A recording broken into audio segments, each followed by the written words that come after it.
right, what's going on, everybody? How you doing, Fred? Yo, We're are we here. live? We're live. We're doing Oh, it. The official oh, PigTanga podcast. it's been about what? How long have we how long have we been saying we were gonna do this and then It's like been rescheduling? it's been a little while. I've had a lot of stuff come up, but I was like, you know what? I'm debating Rags. We have to do the first episode before I debate Rags. Yeah, Yeah. that is going to be interesting. Actually, the fact that you're gonna be going one on one with Rags, Oh boy. Yeah, I'm excited though. I've that's gonna be interesting because it'll be the first time I've ever seen Rags actually one on one debate. Oh, really? Um, well, it'll be the first time I've ever seen it. I've never actually seen him one on one debate. Um, I've seen I've mainly seen him on the EFAP and on streams with other YouTubers, but I've never actually seen a one-on-one debate with him and someone. That's So, yeah. I'm so from what I understand, the person who is organizing this debate, I can check Twitter really quick to just to make sure. We've decided it's going to be just a free form debate. It'll be no there'll obviously there'll be the moderator, but for the most part, this is going to be as simple as just like as if me and Rags were just in a call debating each other. There's not going to be any like rigid format, so it's going to be pretty interesting. is it going to be open discussion? You guys are just going to be going back and forth? Yeah, open discussion. It's going to be just Oh, okay. we've got our topic, but I'm pretty sure other things are going to come up. We'll have other topics. Yeah. So, I just want to say maybe you should rename the stream. Oh wait, did it glitch out again? Oh no, it did the thing It's again. multi-streaming with Restream.io. It does this. It did it yesterday, and it did it today. Scheduled live streams and scheduled live streams and Oh. and It does YouTube. this. Scheduled live streams and multi-stream do not get along too well. It's really annoying. Yeah, I've seen that. I am still trying to get the hold of. I mean, I don't stream that often, and when I do stream, I do it rarely for a reason. It's a pain in the ass. Yeah, Uh, listen. A lot of people say live streaming is like lazy content or that's easy. It's not fucking easy. I'm saying that right now. If you think live streaming is easy, I don't even know what you're talking about. Like it's a headache. It's a headache for sure. it is. It's like you have to constantly be entertaining. You have to. It's ridiculous. I think like some of the best stuff I've ever done was on stream, but it's always a pain in the ass to get the whole thing to work and make sure it stays stable and just checking back and forth and making sure you don't accidentally dox yourself and you don't Yeah. post URLs. So it's always, I don't know. To me, it's oh, for Tanga Plays, you sent the wrong link. I just posted in the wrong neighborhood. Oh, you posted the other one? Shit. Yeah, I I can't just change the posted in name. the wrong. Yeah, I can't Oh, change the did you- names. It's just a You restream. can't? I can't. Not until it goes up as a VOD afterwards. It's because Boom. YouTube Really? is so bad for live streaming. I'm telling you, dude. It's bad. I've only I don't. Well, you host more than one stream at a time, right? Yeah, So I have you're, my you're Twitch. streaming this somewhere else Yeah. and then using it as the URL for the YouTube, right? And the Twitch. Yeah, well, I have my Twitch stream and I have my YouTube stream, but my Twitch stream is embedded on my website. So anyone watching on my website counts as like a Twitch viewer. Really? Yeah. Mostly as a way of like trying to get my Twitch viewership up. Currently I have, what's the split right now? I have 19 people watching on Twitch and 29 watching on YouTube. So that's kind Yeah, of the okay. split. So I'm actually going to watch it on your Restream link real quick. Oh, I can't. I have to log in. It's a pain in the ass. Scuffed podcast. But that's how I want we're it to be. we're off to a rough start, but we're going to get better, guys. We're Hell going to yeah. get better. We do have some good topics to talk about today. Some news came out. We got news, and actually all the news was on the title of the stream. Yeah. Now I lost all the subjects. Already spoiled. Already spoiled. Everyone already knows what we're gonna talk about. But yeah. Okay, so let's discuss this whole Rags debate. All right, you want to start with People in the that? chat. Okay. I mean, there's probably people in the chat that are viewers of mine who definitely know who Rags is. Oh yeah. He was he was not one of the first to do the PC versus console videos. There's people who've done it way before him, way before me, way before Top Hats. But he was one of the guys that really popularized it. That was his roots. He was actually one of my inspirations. That's one of the people that got me to start doing my type of content. And actually, honestly, to be frank with you, I think I made a name for myself because I probably associated with him. If I'm being honest, I had definitely had my own takes on everything, but that type of content was just popular at the time, and so my content benefited from him making that type of content, essentially. Oh yeah. So we were bound to eventually cross paths and talk and be more acquaintances than friends. Like for me, we rarely talk these days, but yeah. Yeah, for me, I discovered you through Rags. I was, I think I was like 16 years old. That's when I really got into into like the PC versus console stuff. And I discovered Rags' videos, and then I found you through Rags. And I've been enjoying your videos since like before I even started doing YouTube. And now we're doing a podcast. It's crazy.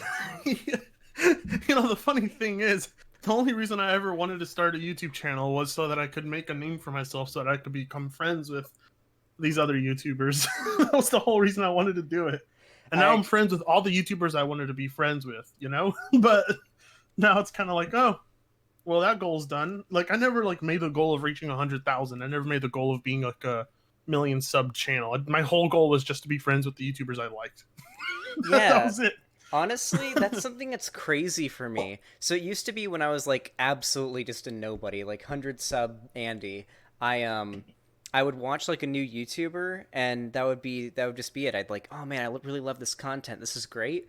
But ever since I hit like, I'd say it was around 5K subs, it's like if I discover a new YouTuber that I really enjoy the content of, pretty quickly we're gonna end up in a non-parasocial relationship. We'll end up talking privately and becoming friends. That's how it happened with Vosh. I've even had like larger creators that I've watched for a long time reach out to me, like Shoe on Head and whatnot.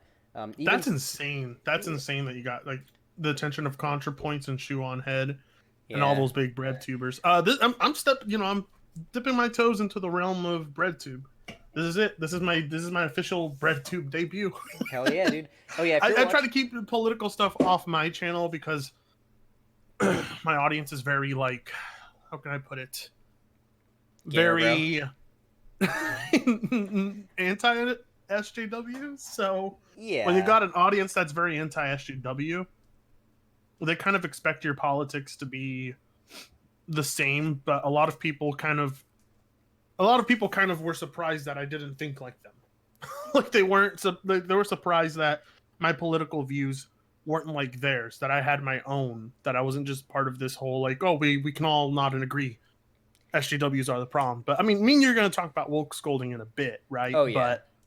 But like I wasn't I was a part of the anti-SJW movement, very short. I even tried my hand at some videos, but they never took off anywhere near as good as my PC versus console videos.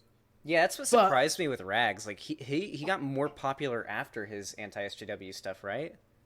I was watching Rags when Rags was at like 30,000 subscribers. And I remember when he hit 100,000, he was still doing console versus PC videos. But then he switched to, video essay forms about certain video games. And then these long, I wouldn't say political necessarily. I'd say more like responding to, the whole SJW feminist stuff on video games, usually related to video games. But that's kind of where I dropped off on the content because that was kind of just like, that was plentiful. Like you could get that anywhere else. What he was providing originally, console versus PC related videos, couldn't really get anywhere else. There wasn't that many channels doing it. That's true. And definitely not with that quality. Yeah. And when it came to the whole anti-SJW videos, like those were like a dime a dozen. Like you could go every corner you turned on YouTube. There's a channel that was like, "Fuck feminism, fuck SJW." You know, it's just kind of like at some point you realize that these people weren't even making the videos because they believed what they were saying. They were making it because it was good for the algorithm, Oh because it was yeah, making them money. it was a grift, you know. And I had no interest in that. I mean, originally I did have this interest where I was like, "Oh, if I do this, this will be good for my channel," but it actually wasn't good for my channel. It really wasn't doing anything for my channel. So I just stood to what I knew. You know, I stayed with what I knew, and it really did help me out. But like I said, me and Rags eventually crossed paths, and I've been on stream with him a couple of times. And he, like I said before, he helped me get out of a copyright strike situation. So anytime, like if in the future he ever gets in a situation similar, I'll always be there to back him up Yeah, because he backed me up. I And I definitely think that's how respect the that. yeah, and I think the whole community should be like that. Even if two people have opposing political views, they should always back each other's channels up in that sense. I mean, it However, depends. I mean, like yeah, there's like James Allsup, who's like a full-on Nazi. That's a whole different thing. Like, yeah, yeah, yeah. But like I was saying, that doesn't, however, mean that I agree with everything he does. I mean, me and him, when it comes to video games and PC gaming related stuff, I guarantee you we agree on almost everything. But politically, me and him are like two completely different people.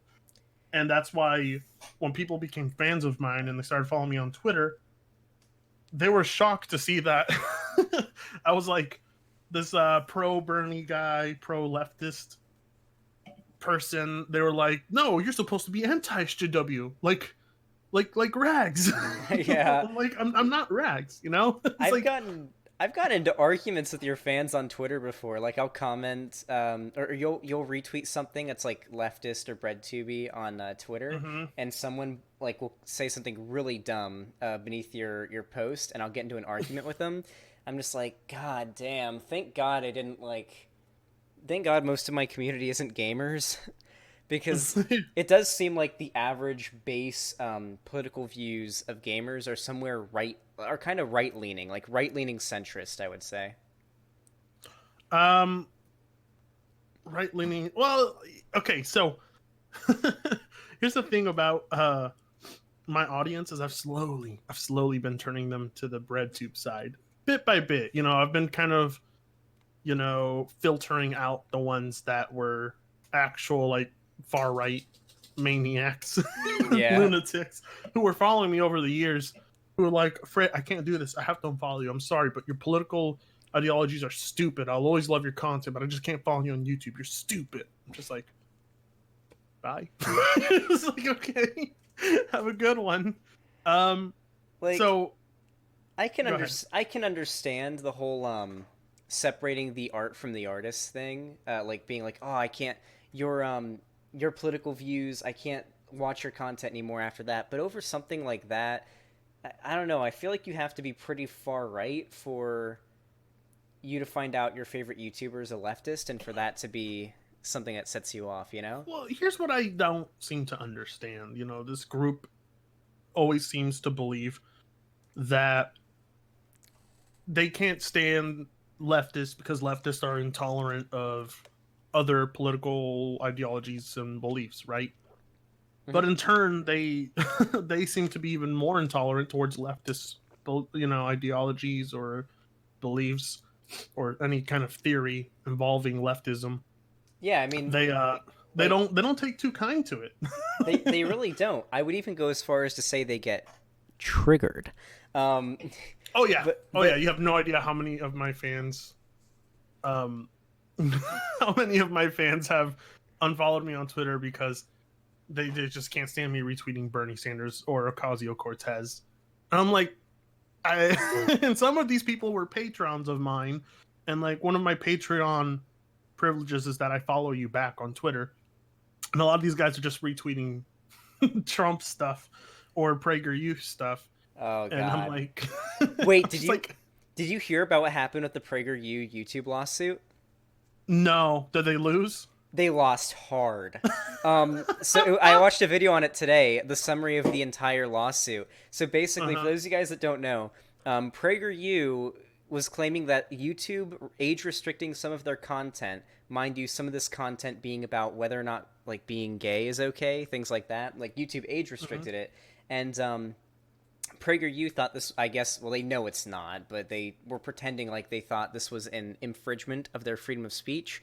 And so they tried to Hmm. take YouTube to court. They tried to take Google to court. And Oh God. it got shot down pretty quick. And the judge's reply was something like really, really fucking hilarious. It was something Do we like, have a do we have do like we have a, any of the court documents written down or anything? Any of I, like the court? I don't think so. Let me look this up. Keep Yeah, talking about it. yeah, if you want to, you can probably find it. But from what I remember, the judge or the people who are working, like in the jury or something, had said it was such a weak case that they can't believe that they were sincerely believing that they were going there with any chance of winning. And the judge himself was like, "I'm pretty sure this was just a publicity stunt." Rather than like a It, genuine lawsuit with the it intent to win. absolutely was. Yeah, of course. He's dead on. It was all it was all a publicity stunt. The thing is, it's very interesting that I may be a social democrat, and I kind of do believe that I do think workers should own some means of production. Hmm. Uh, it's just funny to me because even I don't believe that the government should. I don't believe the government should force social media websites to not ban people, because if like they're paying money to host these servers and they're doing all the infrastructure and all the work, they can set their own guidelines and rules. And I don't believe that the government should tell them who they can and can't ban. It's completely up to them. Yeah. However, I have a lot of YouTuber friends that do believe the government should come in, but don't believe the government should come in for healthcare. And I'm like, it's just, I don't know. I just find the priorities very interesting. Very, very interesting. Well, That they're more like, I don't know. They're fed this idea that right wing views are silenced or shut down on the internet. But everywhere I go, I just see right wing ideologies and beliefs everywhere. Like I see them everywhere. They're very popular. Like the most popular political channels are right wing right now. of Like course. left leaning channels are nowhere near as popular as right leaning channels. Right leaning channels are the ones making all the real money right now. Oh yeah. That's the truth. Like, So how much do you they think the quartering makes a year? fuck the quartering. He's like, oh, I have to work a full time job, and even though his full time job's connected to YouTube, whatever. It's like another YouTube channel. Fucking Brie Larson. I'm so fucking sick of Brie Larson. Look at the way she smiles. Look at her face. Brie Lart. I can't. Hold on. Let me do it. Let me do it. I'm gonna do it. Brie Larson is woke garbage. That's You ever heard Mr. Medicare's rant during the uh. Gamergate days where he was like, "We, the gamers, we're the ones that made you who you are. Jesus We Christ. hosted up the industry, not these feminine." It's cringe. It's really cringe. It's Oh pretty bad. God. Which is funny though, because these days when it comes to Medicare, he's mocking Gamergate people when he was like the one who like inspired them to begin with. Yeah, he was It's in just my funny. chat a couple times before. I know he's pretty reactionary, but I don't think he's a Nazi or anything. But he's been fairly nice to me. He's in He's it been for in the my chat. memes. He's in it for the memes. Like Yeah. Medicare's in it for the memes. Right. We should keep talking about this rags debate. People want to know when it's gonna happen, Oh, and well, yeah, it's happening it's gonna tomorrow happen night. tomorrow. Yeah, tomorrow night. It's gonna be big. I'm actually I'm gonna talk to Vosh and see if he can host my stream when it happens because it's gonna be at my peak time. Like right now, I'm doing a non-political stream, and I'm almost at 100 viewers right now. Hmm. Like it's gonna be around this time tomorrow night. And I'm going to be debating rags, and the topic is going to be on whether or not the developers of Iron Fury should or shouldn't keep in that homophobic joke. I actually don't even know much about this controversy. I need to do some research on Hmm. it tonight.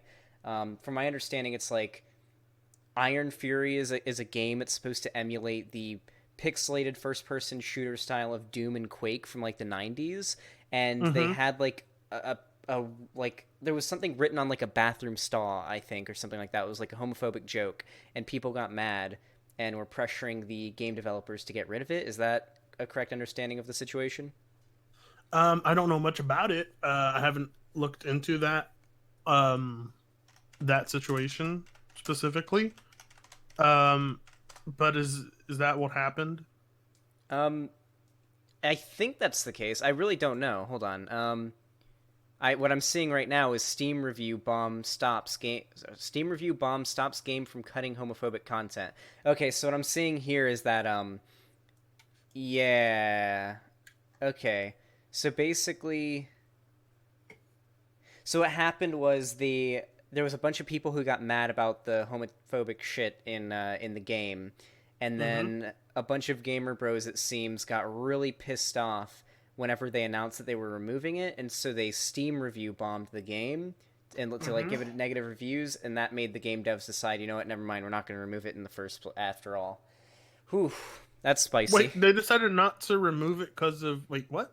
Because okay, so they decided not to remove it because of the consumer outcry, correct? Yeah, well, because people Okay. were review bombing the game on Steam Okay.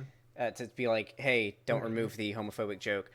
That's So weird. that falls along the lines of I guess the ethics of review bombing because review bombing is a good way to get things done.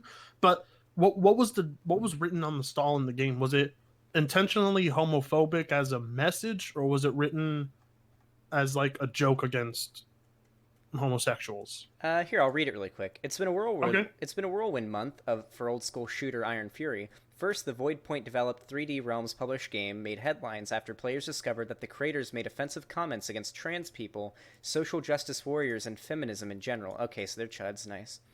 Well, Uh, wait. What website is this? this is Polygon. Oh, okay. Is Polygon okay? Are we cool with Polygon? I mean, I'm genuinely, I'm not in general, I'm not okay with any gaming journalist site. They all suck, every single one of them, That's true. because they all, I don't know, like you can't really come across a gaming journalist site that isn't biased. But continue. Yeah, I mean, yeah, they're all gonna be biased. Like, so my experience with when it comes to gaming journalism is it's either very biased left or extremely biased right. Um, Mm-hmm. Yeah, Iron Fury like Studio if one Apollo. angry gamer. Oh God. So here's like the original article. Iron Fury developer or Iron Fury, not Iron. I don't know why I keep reading it as Iron Fury. I think that would be a cooler name. Ion Yeah, probably. Fury Studio apologizes for developers' sexist and transphobic comments. Will patch out offensive jokes. The developer of the acclaimed new retro shooter Iron Fury was apologized after it referred to for being referred to what is called God, I can't fucking read right now, has apologized for what is referred to as sexist and transphobic comments made by two of its employees on Discord. It has also promised to patch out several homophobic jokes that were included in the game itself. Ion Fury, which was released on August 15th, was largely met with gushing praise. It doesn't wear its influences on its sleeves so much as it treats them like a full body tattoo. It is unmistakably a shooter in the vein of chunky blah blah blah. I don't care about this, don't care about this. Last Mm-hmm. week, a user on a gaming forum, Reset Era, posted Discord screenshots of the message from members of Iron Fury's development studio Voidpoint. These included remarks from a lead developer who goes by the handle of Terminix about how SJWs are fucking nuts. Let's see I'm gonna read the Discord screenshots real fast. What do they say? Okay, let's see what they say. Uh-huh. Oh Read god, them. some of this shit might be fucked up. So M. Blackwell says most SJWs are just angry people of any gender, sex, race, nationality, and age because complaining on the internet feels good, man. You know what the key to happiness is? Beer. Yeah, that works pretty well. And then Terminix says some of them are fucking nuts. Yeah, if you're trying to decide your child is trans at birth, you have mental problems and probably shouldn't be a parent, in my opinion. Oof. God. Oh God, I cannot stand. Let me tell you one thing right now. It's like gaming is toxic right now. I mean, the industry is toxic with its practices, and the community is toxic with the way they like the reception towards anything right now. Personally, because what is it? There was a trailer for The Last of Us 2. Oh yeah. I didn't even watch the trailer. I didn't even watch it, but I already knew right away because someone had mentioned that the game focus was on Ellie, Uh huh. and I was like, oh, Oh no. oh, I know where this is going. People are going to, oh yeah, people are going to people are going to throw out all sorts of this is feminist agenda bullshit crap. I mean, And maybe what if do you they, know? I was right. I I was mean, right because I logged right onto Twitter, and right in the trailer, people are like, they want to sideline the white male and put Ellie as the lesbian, angry lesbian protagonist. yep. It's just like, this is wow. I That just like people's reception towards video games, like it's the insane. way I know the way that they view any kind of media right now is insane to me because they look at it and they think to themselves that could have been a white male character, but they cast a black character instead because it's to push a social justice agenda. And it's like everywhere they look, they see social justice, whatever. And like one of those comments you read in that article from one of the people already gives it away. They don't even seem to believe social justice is even related to social justice movements anymore. Now it's just anybody complaining about anything. So now they can just narrow down whoever they want to label an SJW. I mean, I've been called an SJW for thinking that Trump's comments on the congresswomen was kind of xenophobic. And they're like, oh, you're being a total social justice warrior. He was literally saying send them back to their own countries when they were both born in the United States. I know. Well, I know AOC's born in the U.S., but I don't know about Ilhan Omar. I think she is. Well, here's the thing: is like, I do not know anyone else on the internet right now that is more reactionary and more offended than young white teenage males. I don't know anyone that's more easily offended than white teenage males right now. They are easily the most offended people out there. Maybe They are offended Wokescolds. by I think they're everything. tied. Who? I think they're tied with the Wokescolds on Twitter. Oh yeah, they're definitely tied with the Wokescolds. Because they both do the same thing. They both take things out of context. They both attack over like very small things. You know, the white male gamer bros get triggered when there's like a female main character who's gay in a game, and then like I got into a big argument with that Wokescold today. There are other Wokescolds people. Let's actually get to them. Let's get to the Wokescold people. Okay, there's one specifically that I want to call out, and I hope you don't mind. That's fine. And I am a fan of his content, Jack Saint. The way I saw him go after you and Vosh this week just kind of blew my mind, because Vosh was completely right in his gatekeeping video, part 1 and 2. Mm-hmm. Everything he said, I agreed with 100%. And then Jack gives like the most non-response, like he gives the most non-response thing to that tweet. And he tweets the most non-responsive tweet to Vosh's video. And I'm reading it and I'm thinking to myself, like, Jack is like easily making it obvious that he's one of the people that Vosh is talking about in the video. Because when Vosh is calling out these people will feel personally attacked, and they will come out of the cave, and they will be the first ones to come in and attack Vosh when he was basically telling them, hey, if you keep being these kind of leftist gatekeepers, if you keep being these people that, God, I think you'll do a better job of describing this whole woke scold stuff, because I haven't been woke scolded yet. Oh, so the idea I'm not even an official Breadtuber yet, so yeah. So the idea is that there's this group of leftists, and sometimes they're even liberals online, that are extremely progressive, which is all good, nothing wrong with that. But then these people only ever attack other lefties, and they attack them for very minute things, and they attempt to sort of ruin their reputation for usually reasons that have nothing to do with their rhetoric or the things that they push, but rather things that are very small. So, for example, they think that Vosh, because Vosh says the T slur whenever quoting like transphobes, like when he's trying to make fun of a transphobe or something, he'll like mock them, and so that's something that people have accused him of being transphobic for. That's right. They say you're speaking their language, Vosh, and it's like, I actually, do you know who Bad Empanada is? No. He is a Breadtuber. I think he's been growing like crazy. Let me see. He's a Tanky. He's like Bad Empanada. Where is it? Let's see. Yeah, he's got 8.62 subs. He's less than I do, but he's a tanky, for starters. And on top of that, he blocked me on Twitter. But before he'd blocked me, he had been accusing Vosh on Twitter of sexually assaulting someone. So I don't know. Vosh, like what? It's like. So here's the thing, though. It was like sexual harassment through Discord DMs. It wasn't literal sexual assault. So I quote tweeted him. And also, Vosh handled that situation like a pro. He apologized. He did a good job apologizing and everything. Yeah, not to mention it. Like from my perspective, it really wasn't that bad.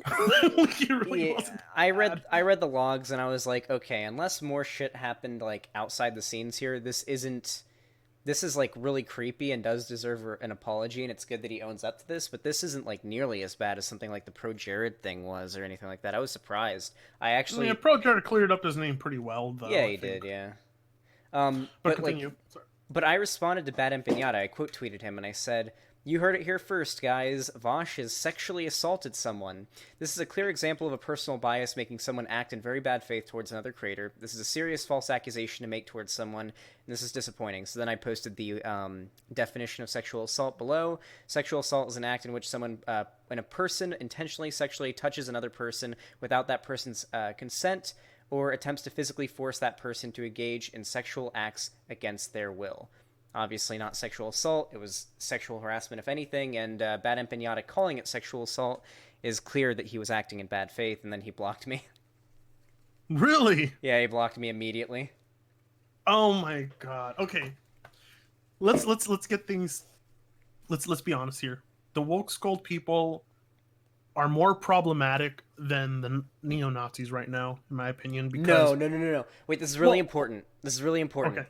It's really important not to let especially if you're a lefty, not to let your like target move. Okay, so there's a lot of people who'll be like, "Man, the left is just so mean," but the Nazis are absolutely top priority, the worst. Well, the Wokescolds are shitty, but they aren't as bad as the Nazis. Let me clarify, right? I think right now that the Wokescold people are a far easier issue to handle than the neo-Nazis, and I say that because the neo-Nazis have a fucking really, really well-established system of how they integrate young people and manipulate them and get them to believe all this garbage. Mm-hmm. Like, they have it down to a T. They have a system that they've been literally building for years, and it's worked very well, and it's a lot more difficult to basically get those young minds out of that garbage mindset. With Wokescold people, it's a lot easier to handle them because you just tell them to fuck off. That's it. You just tell them to fuck off. Because Wokescold people, they won't go out of their way to do what the neo-Nazis do. And that's like literally put you on hit lists and literally swat you and try to dox you. And I mean, I've seen more neo-Nazis make false pedo accusations against people than any other group. Like, that's the one thing about them. The funny thing is they often end up being pedophiles, too. Themselves. The Nazis. Well, yeah, they do. And there's something's up with them in skulls, too. Yeah. They like skulls. That's true, yeah. Well, I think isn't the skull thing kind of a leftist thing now with Sean? Well, I mean, Sean is like the most popular skull, but I mean, that's about it. And yeah, that's about it. But like, Davserini and his like skull. Yeah, was it Davserini? I think so. Yeah. Wasn't it like, I don't remember, dude. Like, that's one of the older. There was this video that I watched back when I was falling down the rabbit hole. He's like, what's his whole thing? He's like, and let's not forget about the Jews. I was like, oh boy.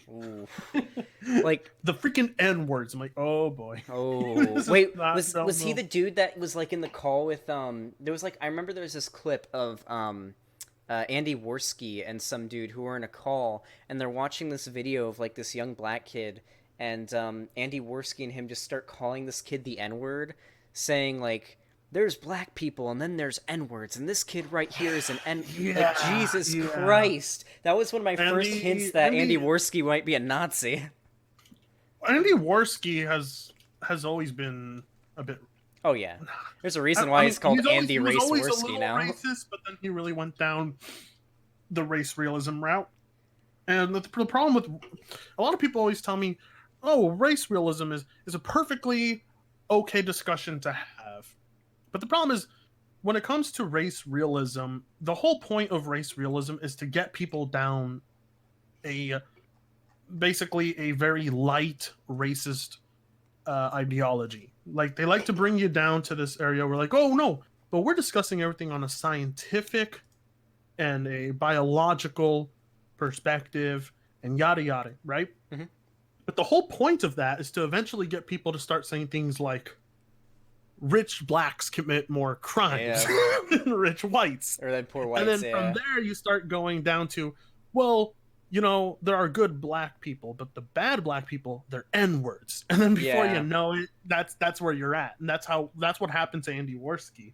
I remember when the whole like race realism discussion first happened, like even then as a anti-SJW guy, I knew it was bullshit. Like I knew it was always meant to foster a racist audience. It was to get a audience to go from being skeptical of race issues to full-on racist. I've seen it happen. I've seen friends of mine, I've seen them go down this road, and it was a very hard road for them to get out of, because it started getting to the point where they were just openly okay with calling black people they didn't like N-words.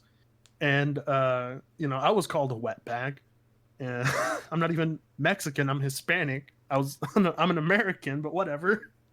And then they get down to ethno-states and white nationalism, and some of them aren't even white.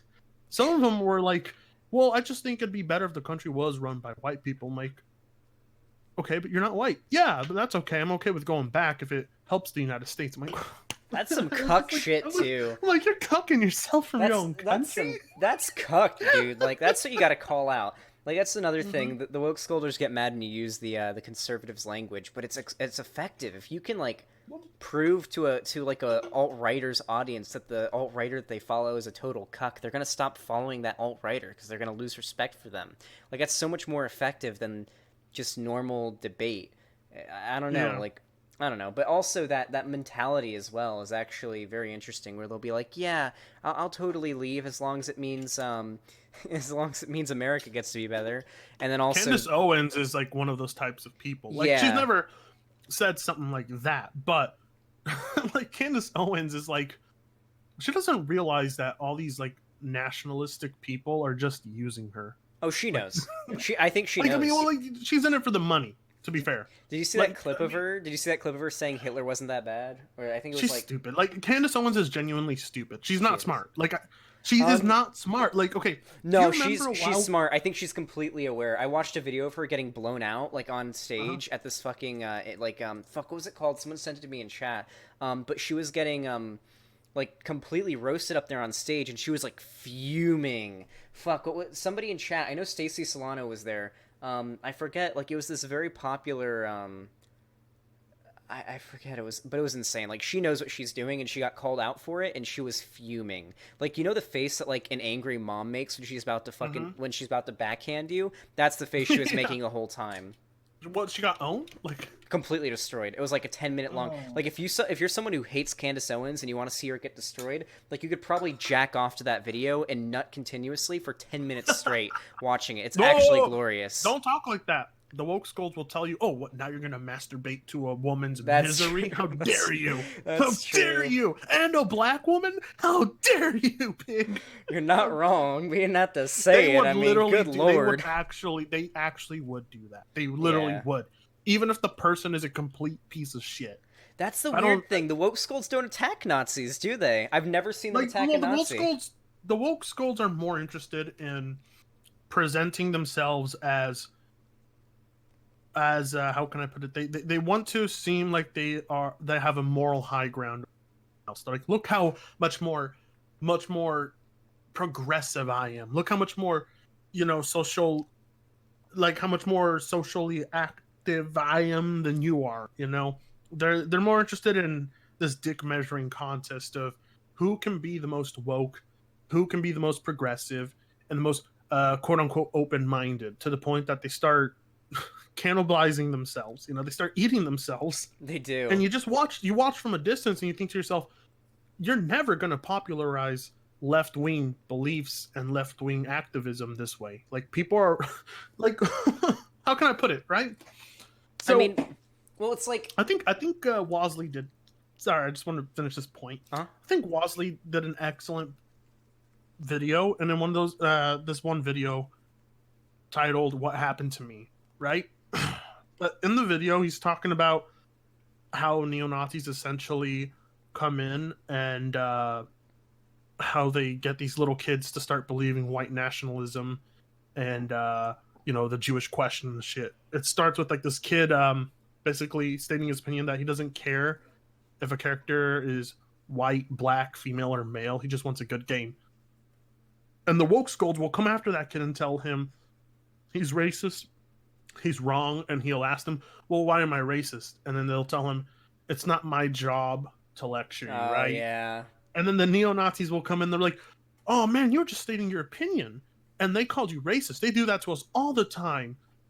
Here, come to our side. And then the kid will go over to them, and the next thing you know, he's one of them. Mm-hmm. And it's all the Wokescold people's fault. Let's be honest here. Like Yeah, if you're not going they to be play the a pretty person big to part. explain to someone, if you're like, I can understand where they're coming from, because sometimes these little punks are insane. Like, sometimes you will present to them reasons and good you'll present them good reasons as to what they said could be interpreted as racist, and they'll just be like, no, I still don't see it as racist. At that point, you just gotta walk away. But if you shut them down right there, if you shut them down and claim that they're racist, they're gonna go to the group that will open their arms and tell them, no, there's nothing wrong with you, they're the problem. And in some way, they're correct. Like, the Wokescold people have to they have to essentially become a lot more tolerant of these young kids, because these young, that sounds wrong, right? But these, teenage young kids on the internet are the most vulnerable, because they'll believe anything. They'll believe anything. There was a kid in my Discord who was like 11, and he's 13 years old now. But he was like this hardcore MAGA person. Oh my god, at 11? And I was like, how can you be a MAGA person at the age of 11? To be And then fair, I met a leftist who's 11 once in my Discord. Well, I mean, like, yeah, at that age, I don't really think kids need to be that politically active. I mean, I'm not saying they shouldn't. I just don't think, like, it's necessary to be that politically active when you're that age. Mm-hmm. But, you have the freedom to do so. But this kid was, like, MAGA at the age of 11. And he was spewing out all sorts of bullshit, about how a wall could stop this amount of immigrants, because if you think about it, this and that and this and that.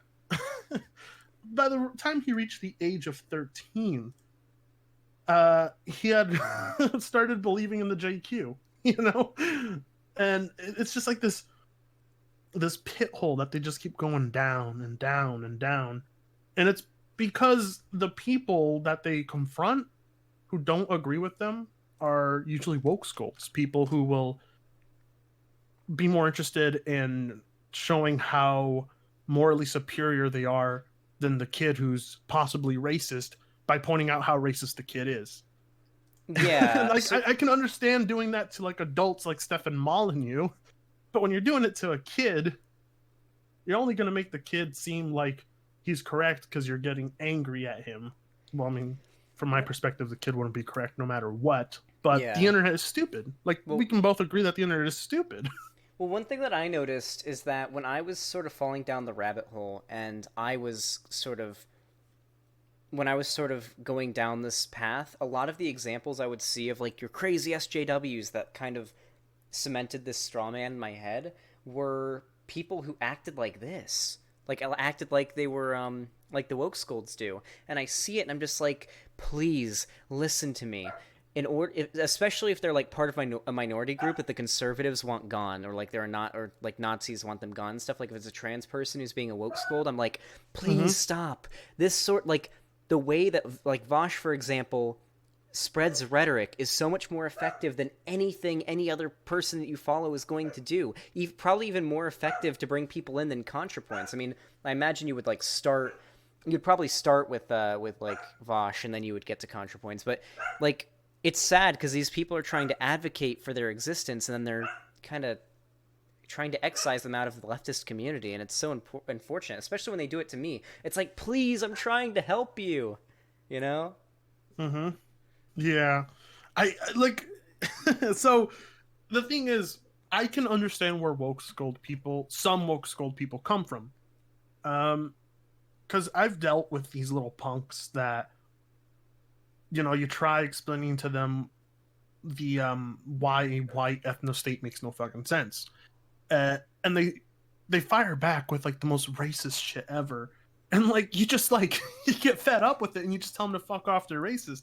But when you reach that point, you've already lost them because that's what they want you to do. They want you to throw the R word at them. They want you to call them a racist.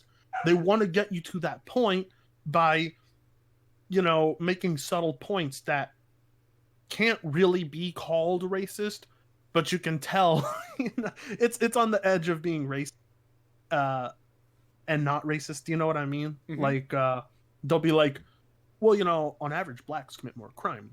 And that's just a fact. Facts can't be racist. And like you can't be upset about that. That's FBI stats. Why would you be upset about that? And they're like not even using that statistic for a good point. They'll just bring it out. They'll just throw it out there. Yeah. Yeah, when they bring out stats like that for no like reason that's actually connected to what they're arguing about, it's literally to dog whistle, and you know it, and you can't help but call them out. And at that point, when you call them racist, they're like, oh, see, he called me racist. He called me racist. He's just like the rest of them. And then you're done. You lost them. you know, you literally have to out meme them, and that's what Wokescold people can't stand. Wokescold people cannot meme. They just can't meme for if their life depended on it. They are too boring. Like they I mean, like any joke has to be very, very, very, very sensitive. Like every joke that they have, anything that they want to throw out that will catch the attention of these edgy kids will just make those edgy kids cringe at them. Like you can't win these kids over by throwing out just a simple trans rights meme, right? You can't just say trans rights. That's like seen as like a funny meme within leftism, but like you gotta catch him with the edgy shit, you know. Also, for those guys in chat that are asking, no, I can't change the stream name. It's a shitty YouTube streaming thing. It's dumb. I can change the VOD's name though, so don't worry. Okay, sorry. I just had to talk chat for a second. Okay.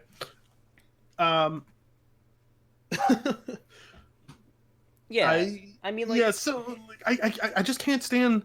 I can't stand how useless Wokescolds are. Like if they do not want to actively make left wing beliefs more popular, then they just need to leave, because they're useless to me and they're useless to the movement. Like in my opinion, people like ContraPoints have done more for leftist activism than any of these Twitter Wokescold like losers. Mm-hmm. Like ContraPoints has done a very, very, very good job at getting these edgy kids. They do a good job at getting these edgy kids to see her content, see that it's humorous, it's got a good sense of humor, it's backed up by data, and it's very entertaining. Like that's all you really need to catch the attentions of these kids, because they're very simple-minded. Like the important thing is to get them to see left-wing ideologies and just, like it because it's popular. But the older they get, the more they're going to understand the deeper meaning to it and the more complicated subjects, and they're going to eventually, become a lot more enlightened. But when they're young, they just find the racist shit funny, Mm-hmm. So what can you really do that's funnier than that to them, Yeah, well, they like it seems it's the taboo. I think just a lot of teenagers are just really into the taboo of that's you get when you do racist comedy, and mm-hmm. that probably contributes the most to it. Honestly, I really think it's more likely than not just the fact that it is so like aggressive and so mean. Like they like mean humor. And so if Mean you spirited shit. very That's mean-spirited what, humor. So if you can yeah. be a lefty and you can be mean while also like injecting leftist politics into your rhetoric, then you've Hmm. got something. This is why like Faraday Speaks' story is like very similar to mine. And if you look at the comments on his video where he talks about his journey in and then out of the alt-right rabbit hole, you can see that a lot of people, like every comment was saying, dude, the same shit happened to me. It Hmm. usually starts out with Destiny's like really blood sporty, angry, edgy way of debating, and then from there you might start getting recommended other creators from there. Like once you start to sort of understand the rhetoric, while also like I know Destiny's not like full on lefty, he's not a leftist or anything, but he's a good start for a lot of people. He was for me, and then you might get picked up by someone like ContraPoints because I feel like no edgy teenager who thinks transgenderism is like a fad or is like a crazy thing is going to watch a ContraPoints video. They won't even sit down for it. I feel like the second they realize she's Well, trans, they'll click out regardless of what she's saying. Like you got here's to the start thing. with something like, you know. Yeah. Here's the thing is ContraPoints is one of those channels. Like ContraPoints appeals more to an older teenage demographic. You know, people who are more curious and are hungry for more knowledge. Because when you're one of these younger teenage kids that's getting into alt right memes and everything, like I said, you're very simple minded. You're not really interested in searching for greater truth. You're just interested in making the other side angry and salty and rage. That's all you're interested in. That's all they're interested in. Like if you go into any of these if you go into any of these like Discord servers for like skeptic YouTubers, Hmm. it's it's just racist jokes and memes everywhere. But there's subtle indoctrination there. Like people will post a meme like what was it? I saw this one that was a JQ meme, and people were just laughing at how funny it was, but a lot of them were like, "It's funny because it's true." Yeah, the That was the thing. true, you know. Yeah. It's oh man, that's a good one. That's true. They buy into it that way because you know a lot of people say, "Well, it's just a joke, bro," but jokes are meant to kind of sometimes carry a message, you know? Hmm. I mean, not all jokes, you got stupid jokes like, oh, why do seagulls fly by the sea and not the bay? Because if they flew by the bay, they'd be bagels. There's no Hmm. message there, right? But if you watch someone like Dave Chappelle, he has a clear message in his stand up comedy skit. He's clearly, trying to make points while being funny. Um, so a lot of these quote unquote jokes, a lot of these racist memes that are posted are intended for literal Nazis to start slowly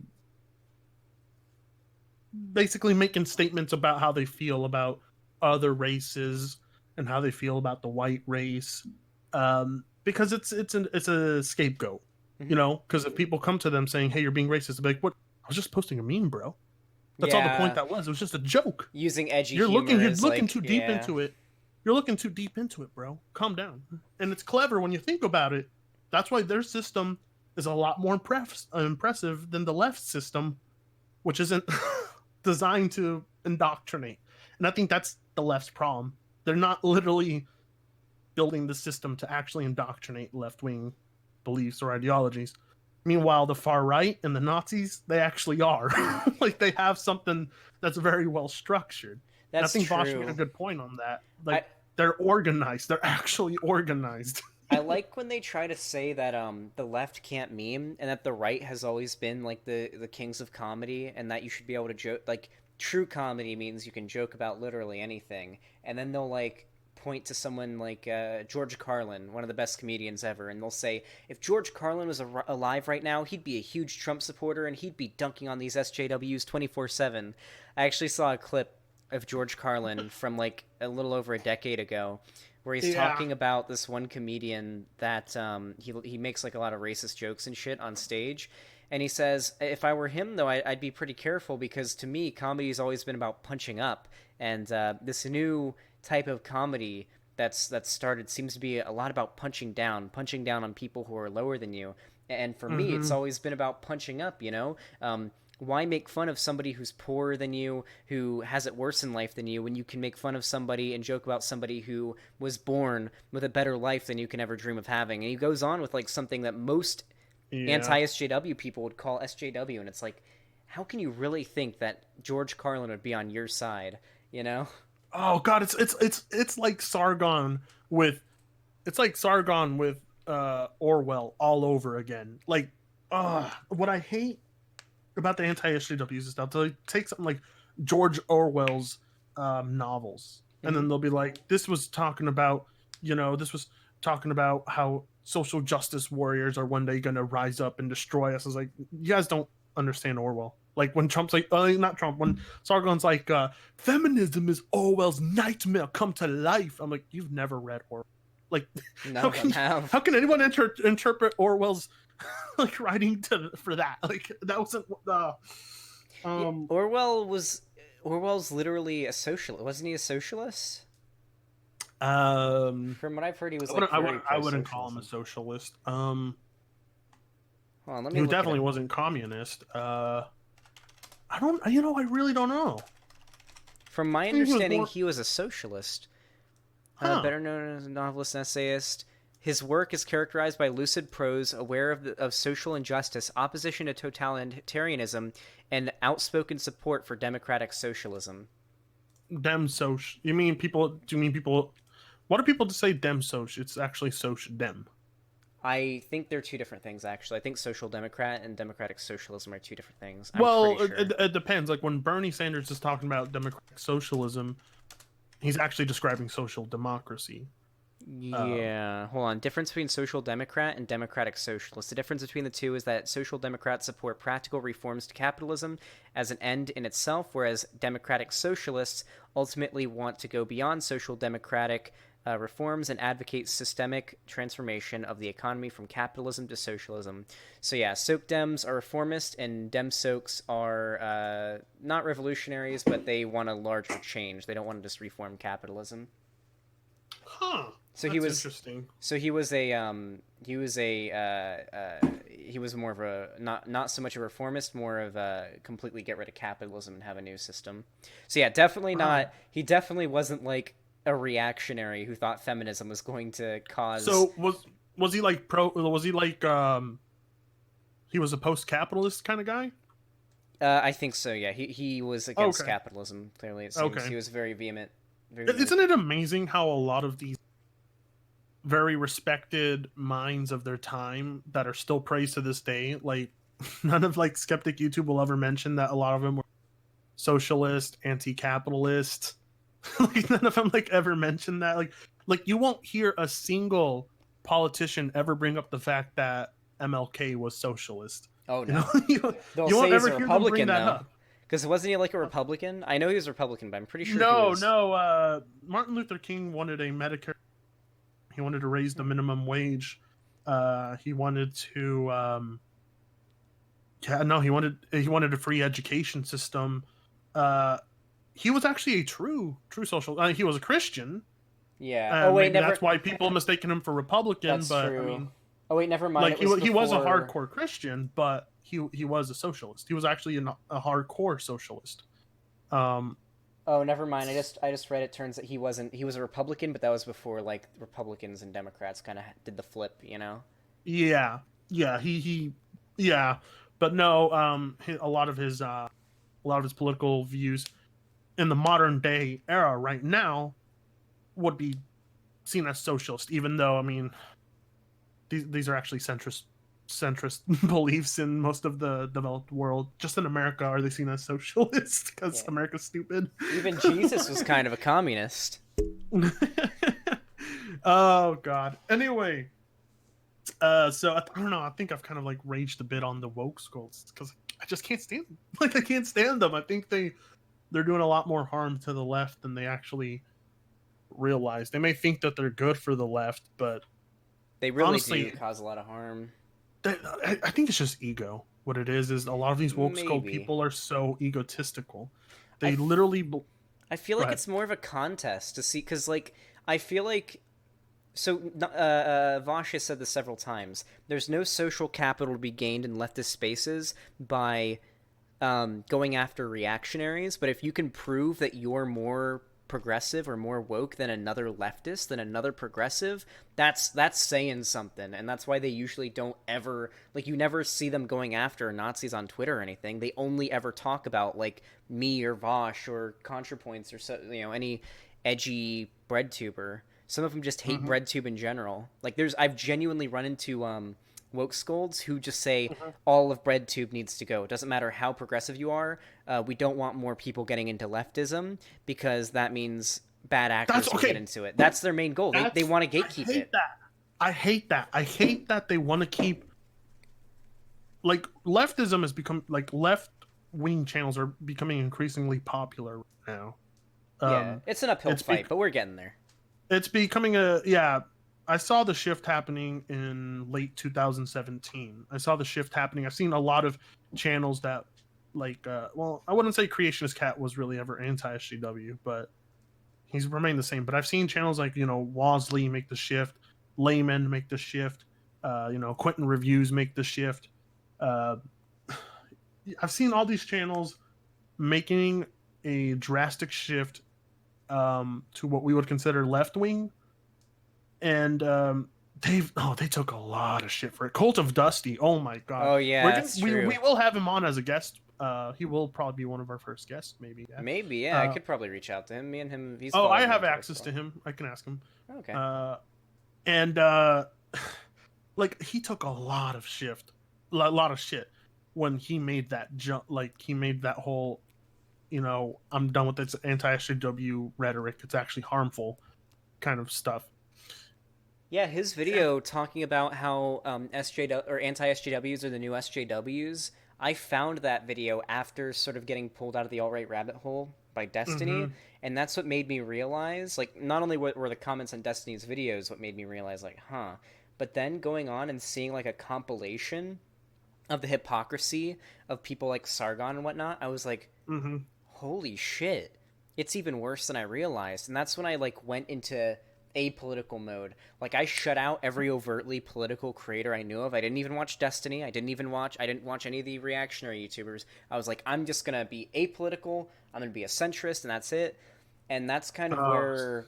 And then centrists are fucking useless. it's true, but like I'm talking like genuine, just apolitical. Like I didn't do too much Mm-hmm. edgy. I mean, I'm gonna be honest. I did some edgy gamer jokes, okay, but then around the time of like January earlier this year, I started to get back into like lefty politics. I started watching a few ContraPoints videos because I needed something to listen to while I played WoW, and that's what got me back into politics. But I was into lefty politics, and at first I was a liberal, but then I started getting more into socialism, and I was like, huh, I'm actually kind of getting into anarchism, and I Mm. kind of ditched the label of liberal and started calling myself a leftist, and I found myself agreeing a lot more with the anti-capitalist, much further left-leaning ideas. Um, Mm. and I found myself more frustrated with liberals sometimes than I am with conservatives.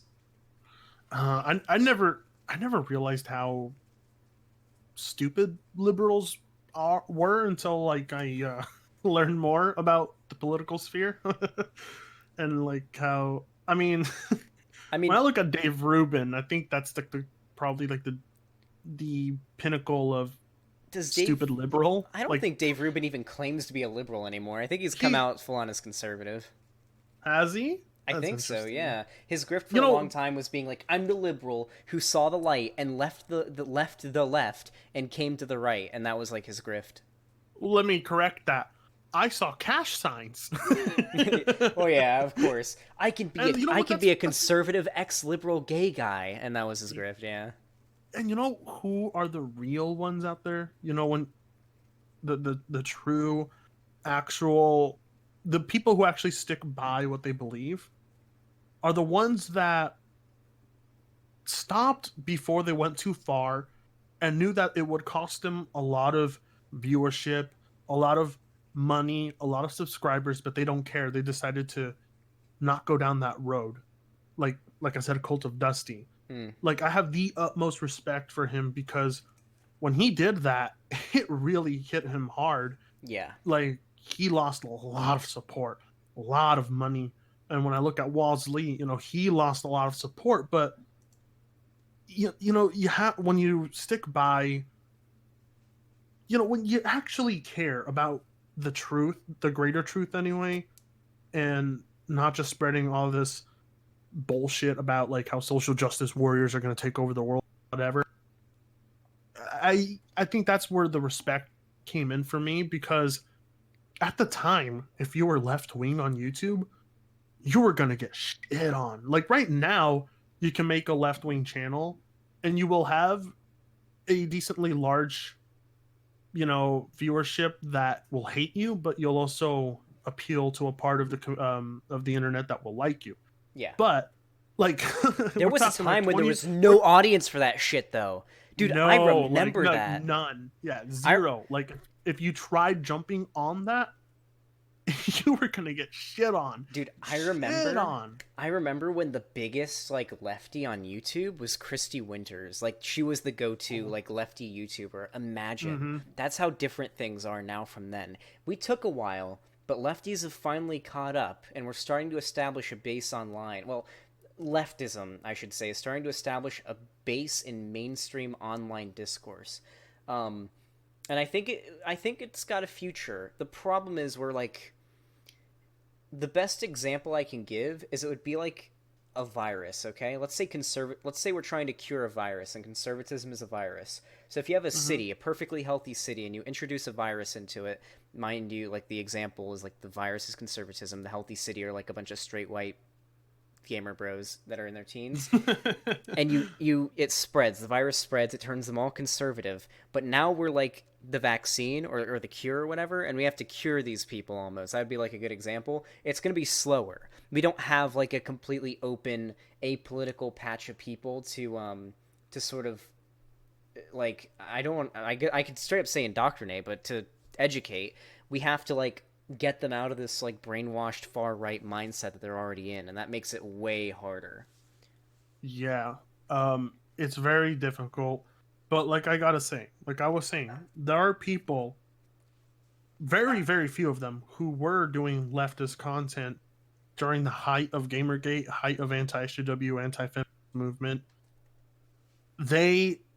Oh my god, they were like a fish in a barrel. They were getting shot by all these big skeptic anti-SJW channels, which are actually, most of those ones dead now or irrelevant these days. Like, Monday Matt, Andy Warski, channels like that are basically dead. Like, you go to Andy Warski, his channel's fucking dead.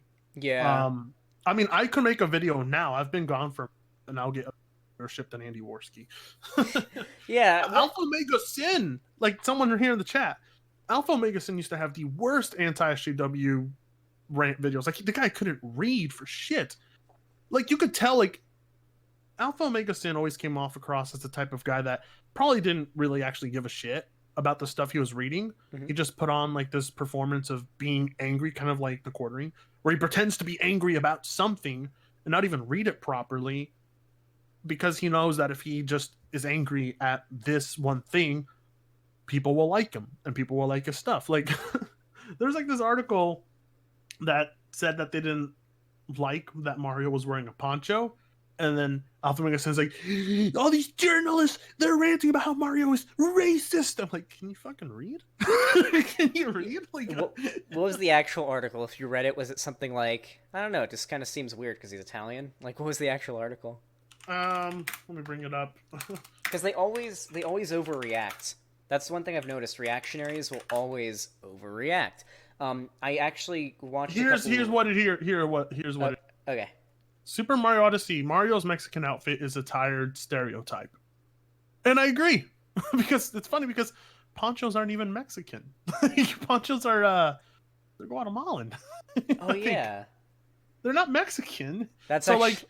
like they try to giving Mario like a Mexican stereotype, and they give him a Guatemala. That's like why this article is probably even like let me read this article to people in the chat, right? So we can just see what Alpha Omega Sin was ranting at, and then maybe we can even watch that Alpha Omega Sin video actually, because it's pretty bad. It's cringe. Yeah, we could probably do that. Probably not Let me, on the podcast, but probably off stream we can. yeah, I'll read this for you. All right. Also, Twitch I is don't. really glitched out right now. Everyone's showing as 0 viewers all over Twitch, and it shows my Twitch viewers as 0. So I guess I can probably do the math by how many people I'm seeing talking in chat. I've got 76 YouTube viewers. I'm gonna say we're at like 150 total viewers. Yeah. Yeah, Twitch memed. Yeah, you're using like 3 different streaming shit. No, just YouTube and Twitch. Oh, all right. So it's bound to glitch. Yeah. So well, all of Twitch is glitched right now. Like, go to Twitch right now. Fortnite has 0 viewers, as like everything is 0 viewers. Yeah. I don't. Is this the article that? Hold on. Give me 1 second. Alpha Omega Sin. And now that I look back, oh man, his stuff was really cringe, and I used to think it was great. It's really cringe now that I look back. Let's see. Oh, did you ever see his Cuphead is racist? Oh man, that was bad. That was bad. Okay, I remember that controversy, but from my understanding, all it was like people saying, "Hey, this art style it was kind of made by the Nazis. You know, we should probably just kind of keep that in mind. Like, just we should acknowledge it." But then people are like, "Are you saying people shouldn't play the game, or that people should try to cancel the game or not play it because the art style was made by Nazis? You fucking SJWs!" It's like, bro, we're just that's like, here's the problem: is you cannot ever tell these people the full thing, because they will stop the minute they hear the word racist. They're like, yeah, no, I'm done. They're like, no, I'm not done. No, too bad. I don't want to hear it, because what a lot of people don't know is that Cuphead was like, the Cuphead storyline was actually based off an actual racist cartoon. Wait, it was? Like, yes. So it was based off this. I don't know if it was 40s, 30s cartoon where a black. God, it's a very racist cartoon where this black, like, all these black people are headed to church, and this black guy, he's like playing dice, and he's going to church, and all of a sudden, next thing you know, he goes to hell with the devil, and like the devil's singing the song, and like there's a list of all the sins he's committed, and like a lot of the art style and storytelling is very similar to Cuphead's. So you know that it's okay, because the whole story of Cuphead is like Cuphead and you make a deal with the devil, yeah, and you got to go collect. The story of Cuphead is unironically Dark Souls, though. Like, I know it's like called the Dark Souls of platformers, but it's literally you're going around killing bosses and collecting their souls. Like, it's pretty Dark Souls. Yeah, in that sense it is. But no, it took a lot of its inspiration from that very cartoon. But the people who made the game never said it. And at the time, there was a journalist, aka Email Schlong, Email Schlong, who wrote about how it's pretty irresponsible of the creators of the game to not mention that. And I kind of agree. It's kind of like, if people catch on to what cartoon this is based off on, and you didn't say anything, they'll be like, "Oh, that's a little fucked up, maybe just a little." So, and the developers themselves even said that they wanted to take the storytelling of that cartoon without the racist garbage. So it's kind of like, okay, it's an interesting concept. So but it's cool to acknowledge. Like, yeah. Like, so Cuphead isn't racist. It's not racist, but it took inspiration from a racist cartoon. Yeah, for sure. But the problem is, and that's the point that you want to tell people. But well, the thing is, they get so mad if you point that out for any reason, because they assume that it must be for some sort of like devious purpose. Like, if you're pointing out that it was based on a racist cartoon, or the art style was like popularized or created by Nazis or whatever, it's like, we're not saying you shouldn't play it. It's just like an interesting thing that you should consider. Like, when you analyze art, these are things that you're supposed to think about, But they have this really weird aversion to viewing art beyond just the surface level. They look at the new Cyberpunk game coming out by what's it called? CD Projekt Red. CD Projekt Red, yeah. And they're just like, "Oh, cool future shit." But they don't understand that, like, there's like a meme of this, that like the topic of Cyberpunk covers like so much like socioeconomic stuff. Like, there's a lot of buried meaning under that, but they never see that. And whenever it's like more obvious than basically, whenever it's like just less obvious than basically punching you in the face with it, they get so mad because they're like, we don't want any politics in our games. It's like, aren't games art? Don't you want games to be taken seriously like they're art? Like, what the fuck is wrong with you? Yeah, that's why I've always like, it's sometimes it's kind of hard to be a part of the gaming community because the gaming community can be full of very simple-minded people sometimes, where, like you said, there is that one meme where there's the guy standing there in the cyberpunk world is looking around like, whoa, cool future stuff, but like there's political like messages all across trying to convey a grand message to them, and they're just more like amazed at the futuristic guns and futuristic cars. And a lot of these people, they don't seem to realize that political messages have always been a strong thing in video games.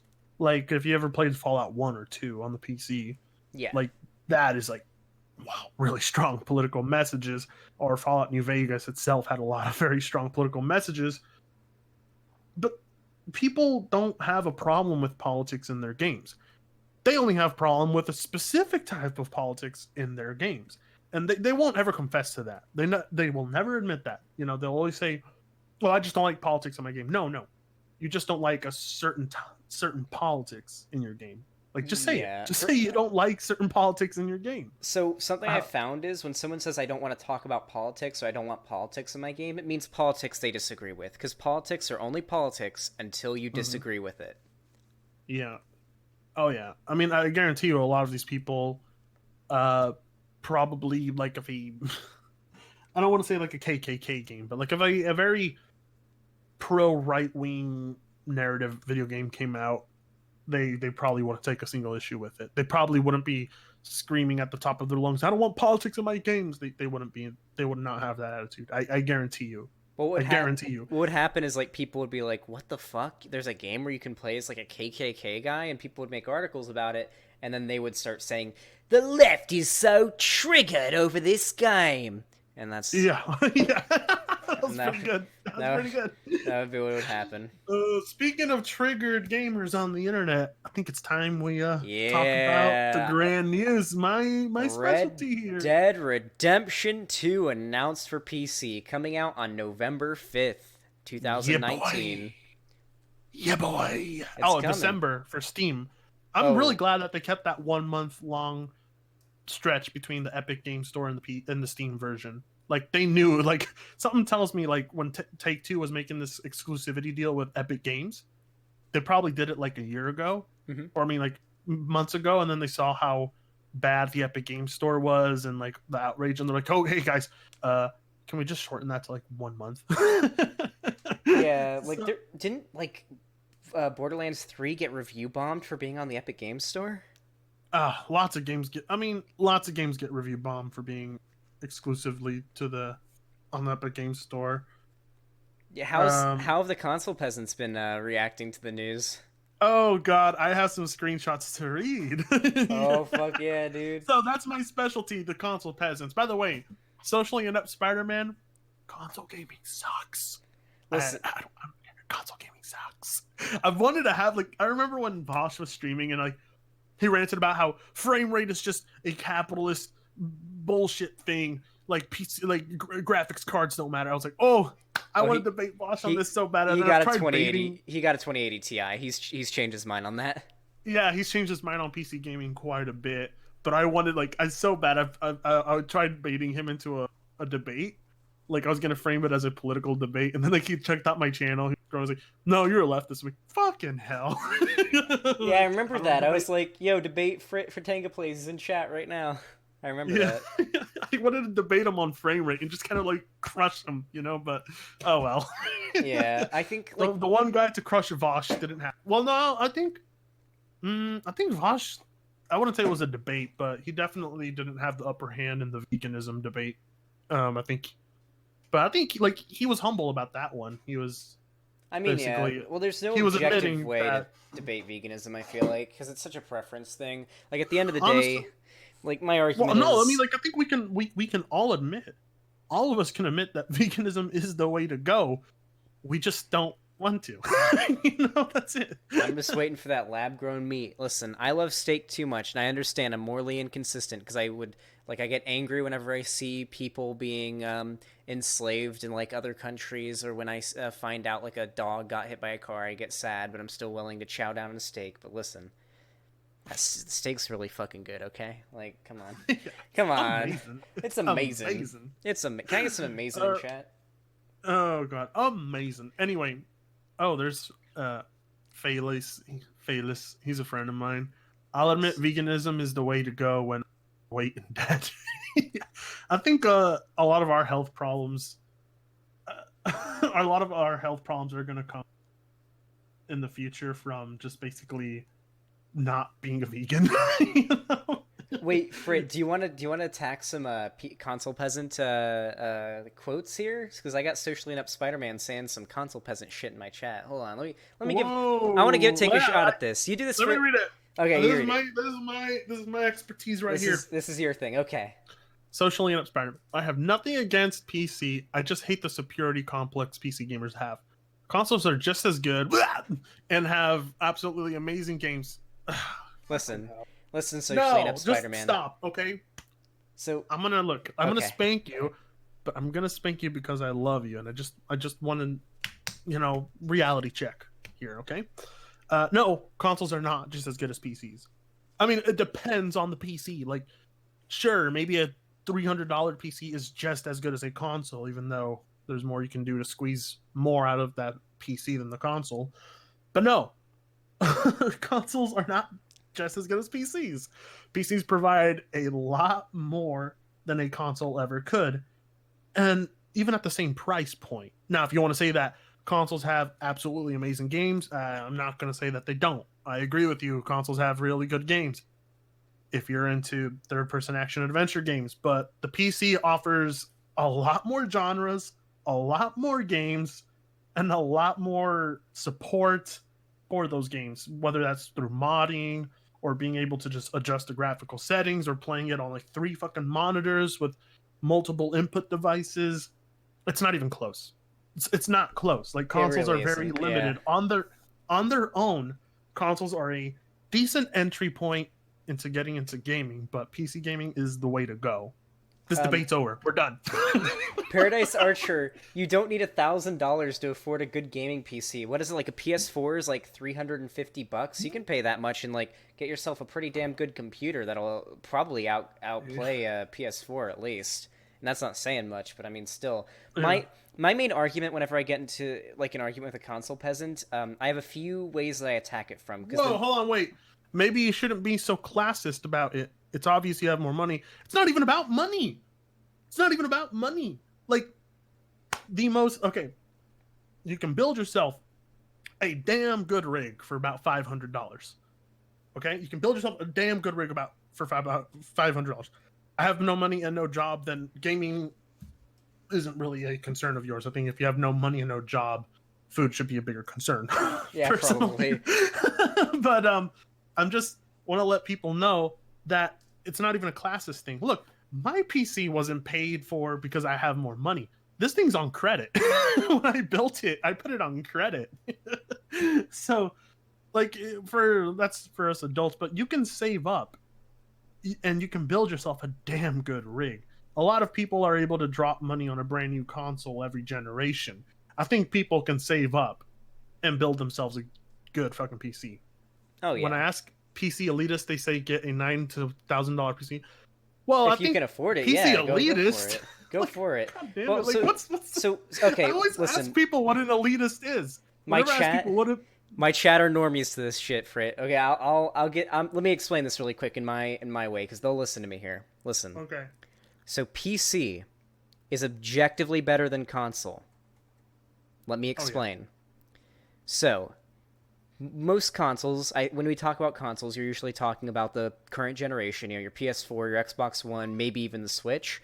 However, a $350 PC will be able to do infinitely more than a PS4 can, which is $350 is about what a PS4 goes for. So not only is a PC something you can game on, but it's also a workstation. You want to do YouTube? Boom. On your PC, you can record, edit, and upload from that. You want to do schoolwork or stuff for your job? Boom, you can do it on your PC. You want to watch Netflix or a show or watch YouTube? Boom, you can do it on your PC. As a matter of fact, you can hook up 2 or even 3 monitors. Like I have 3 monitors hooked up now. That lets you do even more. On top of that, but Pig Puncher, we all know that a best PC can do is function as a slightly better toaster. Good meme. Hold on, I see a meme here, and I'm sorry. Okay. This one made me cringe. Right, Handful of Carthage. Hamable? I don't know how to say it. The problem PC is likely to become progressively obsolete due to endless need to invest in graphics or memory. No. You have to update your hardware every 2 days. Stop, okay? Let me tell you one thing right now, okay? Consoles launch with obsolete graphics cards in them already, okay? They launch with obsolete graphics cards in them, and they last the entire generation. Theoretically, you can put in the same graphics card from a console's launch date into your PC, and it will suffice you through the whole fucking generation, okay? It will last you the whole generation, just like the console's GPU. Now, the console's GPU will have more optimization to get the most out of it, but there's someone out there who's built the potato masher from day one when the console's launched, and it still outperforms the PS4, the base PS4 that they got at launch. Graphics cards do not need to be swapped out so often. Memory doesn't need to be swapped out so often. You know how you allocate memory on your PS4 or your Xbox? It's the same thing with the PC. You allocate memory. You uninstall games that are taking up room and you're not playing anymore, and you install games that you want to play. It's the same thing. No, you don't need to upgrade your RAM for video games. 16 gigs. You start off with 16 gigs, you'll be fine the whole generation. Like Handful of Carthage, you've literally seen me play games that are extremely hard on your PC. I have 8 gigs of RAM on my computer, and I'm able to stream and play games that are extremely high, high priority, really high, require a lot of power. And I've got 3 monitors set up all at the same time. Like, RAM is usually not a big issue. I put in 2 sticks of 4 gig DDR4 back in the day. I'll probably get another 2 because 16 gigs is kind of nice, but it's really not that big of a deal. You don't end up changing out hardware all that much unless you really want to. Yes, for upgrading is a choice. Upgrading is not a necessity. Like, honestly, it is not a necessity. Yeah. Just get a PC with a, I would say at the minimum a Ryzen 3, and plop in a GTX 1660, and boom, you're good to go. You will not have to upgrade that thing.Maybe you'll have to go into the graphical settings, maybe lower some things here and there to get the performance you want, but you're going to be fine. Like, the whole rumor, the whole myth of PCs needing to be upgraded on a constant basis, that was a lot more true in the 90s and early 2000s, when hardware was accelerating, and on a year-by-year basis, a $5,000 PC that you bought would be obsolete and worth like $600 in a year. Yeah, that was in like the early 90s and late 90s and early 2000s. But now that's not the truth. That's not the market anymore. Hey, have you ever watched Setup Wars? I don't think so. I think it's by a channel called Tech Source, and it's just like they've got like a few hundred episodes. They do it like 3 times a week, where people, like fans, send in their really badass PC setups. Twitch fixed itself. We're at 111 viewers. Nice. Awesome. So they basically go through all these really cool, just awesome setups. I really recommend it. It's really cool. It's called Setup Wars. I think the problem is that when people think of PC gaming, they think of like a 2080 Ti, 5 monitors, like just insane like RGB keyboard and mouse. And the cool thing about PC gaming is you can do that. If you want to invest and get to that point someday, you can. The problem is you can easily just buy yourself a fucking like $200 computer. It's even better if you start out with an older PC. Like if you have an old tower computer that's like shitty and it's from like, I don't know, 2005, you can go get yourself like a $200 graphics card if you want to invest that much in it. Slap it in as long as it doesn't bottleneck anything, which it probably won't, as long as you got a good enough power Yeah. supply. You're doing pretty damn good. You're gonna be able to play most things Yeah. fine. But like, I want to say to Socially Inept Spider-Man, he says there are literally PS4 games that compete graphically with PC games. Look, consoles have investment, like huge investors backing them, and they will fund games with the most talented developers out there to squeeze the most amount they can out of the console's hardware to produce something that's really pretty, really pretty, exclusively for the console. But to me, that's meaningless because in a year from now, after that game launches, there's going to be like a multi-plat game that looks way better than it. Like a lot of people are amazed at Uncharted 4's graphics, but like 2 years later, Devil May Cry 5 comes out and it's like the most graphically beautiful thing I've ever fucking seen in my life.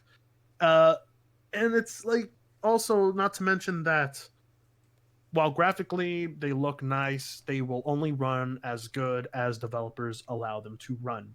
You're not the one who gets to decide which graphical settings matter to you the most. If you want more performance or more visuals, you don't get to decide that. That's up to the developer. On the PC, you have that freedom. I get, Pig, I gotta indoctrinate your yeah, audience. you do. I gotta convert them. Yeah, I will fix them. I will fix them. Personally, I have a couple arguments against the exclusives thing that they'll bring up. So let's use exclusives on PS4 as an example. Your God of War and your Last of Us 2. Amazing games. Well, I mean, I assume The Last of Us 2 will be amazing. God of War, though, great game. Very, very nice game. The problem is if we're trying to compare things objectively, you have to look at PC in console when regards to exclusives. The PC has not only more exclusives total, but more variety. There are genres and more that highly rated and well, more yeah. highly rated. Well, yeah, of course. But on top of that, the PC has genres that aren't able to be on console. I don't think like you can have a game like, I don't know, Age of Empires on console. I don't know how you'd fucking do it. You certainly can't have games like Total War. Total War Oh no, yeah. on consoles would never. Any RTS never games. work. There's not a lot of RTS games on console, and that's one of like the most popular game types out there. And not only that, but emulators exist. Every single console is going to get emulated somewhere down the line, and you're going to be able to run it with better and with more ability than you can possibly get on the console it came from. I just finished playing through Legend of Zelda Breath of the Wild, running it at 60 FPS, sometimes up to 100 FPS constantly. Way better than it runs on the Switch or the Wii U. And on top of that, I was able to mod it. Like, that's going to be able to... We're going to have emulated God of War in, like, I don't know, probably like 10 years at the most. And then we're going to be able to mod it, too. And it's going to run better than it did on the PS4. Like, that you can't really use the exclusives argument as a benefit to to console. The only legitimate argument that I can think of for console, and it's not even that strong, is the portability and the simplicity. The fact that you can just kind of like stick your console, your PS4 in your backpack with the cords and stuff, go over to your friend's house for the night, plug it in at your friend's house, and play a game together. I mean, you can't really couch co-op because couch co-op is dying. As a matter of fact, go to cooptimist.com. You can see PC is more co-op, split screen co-op than console does now. But I mean, just the simplicity is like the only argument you can give, and then at the same time you can make like a mini ATX PC and have that simplicity as well, so it's not even that strong of an argument for console. I think like people I think people are just kind of behind the times when it comes to like the knowledge of PC gaming. Like PC gaming has become way more popular than console gaming, like way more popular, and it's a bigger market right now too.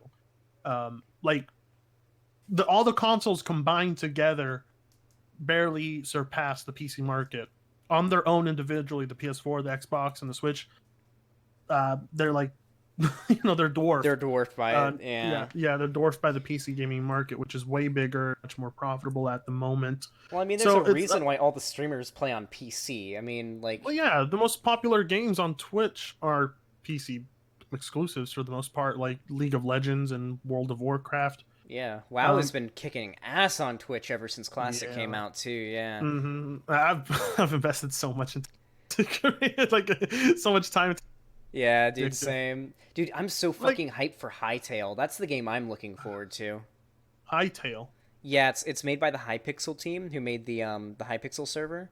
They're it's like essentially Minecraft 2. The trailer's out right now. It looks really good. Hey, you've been into Minecraft since it first launched, right? So on December 11th this year, I'll have been playing Minecraft for 10 years. 10 fucking years. And Minecraft is still going strong, isn't it? Yeah, I actually streamed my reaction to Minecon Live the other day. Did pretty good. I had like a consistent 150 viewers, and it was just kind of fun, like seeing all these new Zoomer Minecraft YouTubers. Because I remember the old people, like Captain Sparkles, the Yogscast, and like I don't know, Sky Does Minecraft. But now there's all these like Zoomer Minecraft YouTubers like Jay Schlatt and Call Me Carson. I'm just like, God, I feel like a boomer now. I feel like a boomer in the Minecraft community. It's actually insane. Yeah. But yeah, I was also going to bring up, I forgot, as a matter of fact, PC is cheaper because you also have to consider that games on console cost more, and you have to pay for online. You have to pay to use the internet you already pay for to play the game, which is online, that you already paid for on the console that you already paid for. Amazing. So I've done the math quite a few times here, right? So you pay $60 a year for online, and this console generation has been what? How long? 5 years? This console generation? The PS4 came out in 2013. Really? Yeah, it's been a while. Wow. Okay, so it's been around for... I'm bad math. Is that 6 years now? Yeah, I think so, yeah. Okay, so that's $360 total of 6 years worth of paying for online. You take that and you add the price of the base PS4 at launch, $400. So you take 360 plus 400, you're at $760, and then say you're paying full price for games every year. I mean, I won't look. I'll even be generous, and let's say 5 AAA games each year come out. Yeah, I won't even count the price of the games. All right, just the console and the services you pay for it, and say you wanted an additional 2 controllers. Well, that's $120 for another 2 controllers. Yeah. So you take that, and you're like at $880 so far. And you can build a good ass PC with $880. You can build a good ass PC with that. You can build a good ass PC with $500. Yeah. Yeah, so, you definitely can. I'm just like, AcidWorks. My goal has always been, People in chat are saying it's hard to build a PC and it takes like an hour to build a PC. I will literally stream this from my phone. I can disassemble and put my computer back together in less than 20 minutes. I've done it before. I've gotten really fast at it. It really isn't that hard. Once you've done it once, you can do it in your fucking sleep. It's really easy to build a PC. And an hour, like, don't you guys have to wait like an hour for updates on consoles sometimes? That's true, dude. I mean, it's like when you get a new game, you got they got that capped speed, that capped bandwidth speed on console. I forgot about that. Yeah, and you have capped bandwidth speed on the internet you already pay for. So there's that too. Yep. Building a PC is it's not difficult, and it's really a very rewarding experience. Like Vosh streamed himself building his PC. I mean, he had help from leftist tech support, right? Yeah. Yeah, and he did it himself. He took a lot because he was a noob at it, but it's like it's the easiest thing in the world. The most complicated thing about building a PC, the most complicated, and I even roll my eyes at this, is when you just have to connect the front panel connectors. The panel connectors to the tower. That's it. But it's easy. That's not even hard on my case. Came with them already like stuck together in the position, so I just had to plug it into my motherboard as I would maybe like a SATA connector or something. Yeah, it was easy. And honestly, consoles will never give you the aesthetically pleasing design that the multiple amounts of custom PCs will give you. Oh, yeah. My PC's beautiful. Gorgeous. My computer is lit up like the fucking Bifrost from Thor, okay? And not only Ooh. that, but after you set up, like after you've built your first PC, or after you've built any PC, you get to stand up and look at it like you've just accomplished something. How do you feel accomplished when you like plug in a new console? I imagine you're just kind of like doesn't really feel that I great. But think after you I built think a the PC, that shit's your baby, dude. yeah. Also, yeah, I think the joy that comes out of consoles probably the unboxing, but I mean, it's like is most console unboxings are I think it's a cool experience to unbox a console. I haven't done it in a very very long time, but when I did build my PC, unboxing every box for the component was very satisfying. So much so that I've saved all the boxes that I used, like all the boxes that contained all my parts, and I have them right there on my shelf, and they look nice and everything. It's like I I saved think. I saved the one Go for ahead. my 1080. I didn't save any of the rest though. When I built my PC back in 2016, I accidentally destroyed some of the motherboard pins, and my front USB ports are not functioning to this day. I don't regret it at all, though. If I were you, I would. If I were you, what I would do is I would just. That's interesting. The front USB ports. Hmm. Yeah, if you destroyed the pins, like if you bent them, then yeah. But you could always just kind of like bend them back into place, and they'll still work. Well, that's the thing, Pump Action Musket. Even if you fuck up when you're building your PC, that's like something unique about it, right? Because there's so much that's unique when you build your own Mm-hmm. computer. Because not like you could probably get all the same parts as another person. There's always going to be tiny things about your computer that'll be unique, and that's not even touching the software and like your own files and your own games and your own like whole like OS and everything. But your computer is going to have these little nooks and crannies that are like special, when you built it yourself. There's just something more, Spooky says, "Y'all bragging and smug towards all of us. How are we being smug?" It's like, whatever. Well, I tried Well, building I tried mine. building mine, and it won't let me the mouse and keyboard at the same time. That's strange because even out of the box, most mouse and keyboards don't even need Drivers, yeah. they don't even need drivers. They just work right out of the box. Oh, Um, you know what it might be, Spooky? If you have, you might have USB 2 and USB 3.0 ports, and it's possible some mice and mhm. keyboards don't work on USB 2.0 or 3.0, and you just need to switch them around a little bit. 3.0 ports are blue. Yeah, That's it. They're blue. yeah. And standard 2.0 will be ports. like white or yellow or something. Also, another thing is if I don't know if it's a she, he, if they have an RGB keyboard, or if you have to have an RGB keyboard, sometimes it's a very thick cable and it requires two USB cables to connect it. Depends where you have them connected. If it's with these RGB keyboards, you only need to connect them to one USB 3.0 port. But if you don't have any USB 3.0 ports, you have to connect both the USB cables onto two USB ports. Um, yeah, I've never had that problem. I've always just kind of plugged in my. yeah. I've always had plug Every and mouse play and with my keyboard mouse I've and ever keyboard. connected works. Yeah, I've got It won't my. even connect on the internet. Do you not have an Ethernet port connected Wait, to it? wait, what? It won't even. Wait, did you just fuck up when you were hooking up your front panel like shit to your She motherboard? might have. She might have. Oh. That's. I think that's what happened. I think you might have fucked it up when you were hooking up the front pan or all the like case stuff to your motherboard. Mm-hmm. Maybe watch The So, Verge's PC building tutorial. I heard oh it's really no. good. I heard it's. The Verge, uh, like even like I mean, oh god, I was amazed when they booted up their PC and it worked because yeah, he screwed a long screw into the radiator. I'm like, oh my god, like he got one of the long screws and it like, wow, he messed up so bad. yeah. That I video was I some was like, cringe. how did that PC even boot? How did it even boot? Honestly, I honestly think that PCs are they're just more resilient than you think. Like Oh yeah. you can damage parts in your PC while you're building it, and the thing's still gonna boot and it's gonna work. I mean, it might not Mm-hmm. perform as well as you want it to, but it's not gonna like just not turn on usually. Like you gotta really fuck up for your PC not to boot and like do its job. Like, you gotta Yeah. fuck up hard. PCs are like I think a lot of people.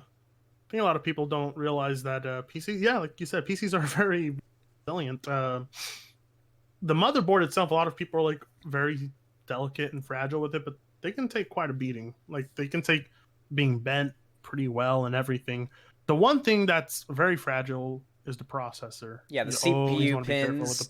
processor. Yeah, Yeah. even the graphics card, you can not manhandle it, but like I'm telling you right now, my old graphics card was a Radeon R7 260X, pretty middle of the line graphics card. I'm sorry, Pig, but like, even your viewers like are wrong about copyright on ROMs and everything. Wait, aren't you going to get arrested for having wrong? No, emulation isn't No. considered piracy because it's not available on that platform or anything. However, once it becomes available, if it ever does, like publicly, then it becomes illegal. So, for example, classic WoW servers for a long time weren't against the law or anything. They weren't like considered copyright. Blizzard managed to get one taken down, but after that they couldn't do it anymore. But now that Classic WoW is available now again, they can take them down again. They're against copyright, and you can go to jail for hosting one. But no, ROMs for like emulated games on PC, not illegal, not piracy. Wait, Spooky says I also have to switch between the keyboard and mouse. It only uses one plug. Wait, do you only have one USB port on your PC? I think that's what they're saying. Why don't you just get a USB splitter then? Boom. Done. Oh yeah, that's true. You can just get a splitter. It's like a little USB, and then it splits into two two female or three USBs ports, or four, yeah. four like yeah. You just put there. Or your keyboard itself might have a USB port on it, and you can just connect your mouse to it. Yeah. Like I don't know, cause No, just one works. Oh, just one of their USB ports doesn't work. Well, then just get a splitter and put it on the one that does work. yeah, Done. easy. Just it's like Easy peasy. yeah. I mean, it might cost you $5. It might even cost less. Hold on, let me look on Amazon right now. Like USB $1. splitter. Like $1. That's cheap as shit. Hold on. Might USB. be like $1. I found one here that's $4.79 and it's got 6 plugs. It's like a power strip you would get. And it's got 6 USB plugs that you can plug into it. So it's like 6 new USB ports. Yeah, just get one of those. I see you, Chad Boris. I'm just not talking to Chad as much. Shit, just hell, I wouldn't even go to like Walmart or get one. I would go to like I don't know, like a thrift shop and get one for like few like quarters. You can probably find one like somewhere in your house, to be honest. Yeah, most likely. I feel like most people have at least like 6 random HDMI cables laying around, maybe a few USB cables around. I wouldn't be surprised if you already have some sort of USB splitter laying around. Like You're trying to get me to make a PC out of a pawn shop computer, huh? you could. No, you absolutely, dude. If you have like a Wait, shitty, I'm confused by that comment. What are they trying to say? You're trying to get me to make a PC out of a pawn shop computer. Oh, is it a computer from a pawn shop? Dude, you can upgrade that thing. yeah, that's the like- awesome thing about a PC. You can have the like bare bones and just build off of that infinitely. You don't need to get a new case. You don't need to usually get a new motherboard unless you want to get like a new CPU. Like most of what you have in that PC is upgradable. Just slap in a new graphics card, slap in some memory, maybe a new CPU. If you have to, maybe a new power supply. But for the most part, you can just kind of put little bits of money into it each year, maybe every 6 months, and just upgrade that thing as you see fit. Won't cost as much as a console, though. Mm-hmm. That's what I love about I PC. hate this. I should just sell it. Well, I sell it. I mean, if you're not happy with it, I would sell it.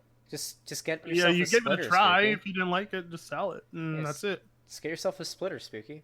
It's probably It's worth probably it. from 2012. It should still outperform a PS4. Oh yeah, if you, Like, wait, I mean, if like, you it slap should. if you slap a 1070 or 1060 into a 2012 PC, you'll outperform a PS4 for sure. The only reason I own a console is because I like Atlas games. If they, oh, by the way, so Sega is going to be porting almost everything they have to the PC. So you're going to start seeing Atlas games on the PC. Nice.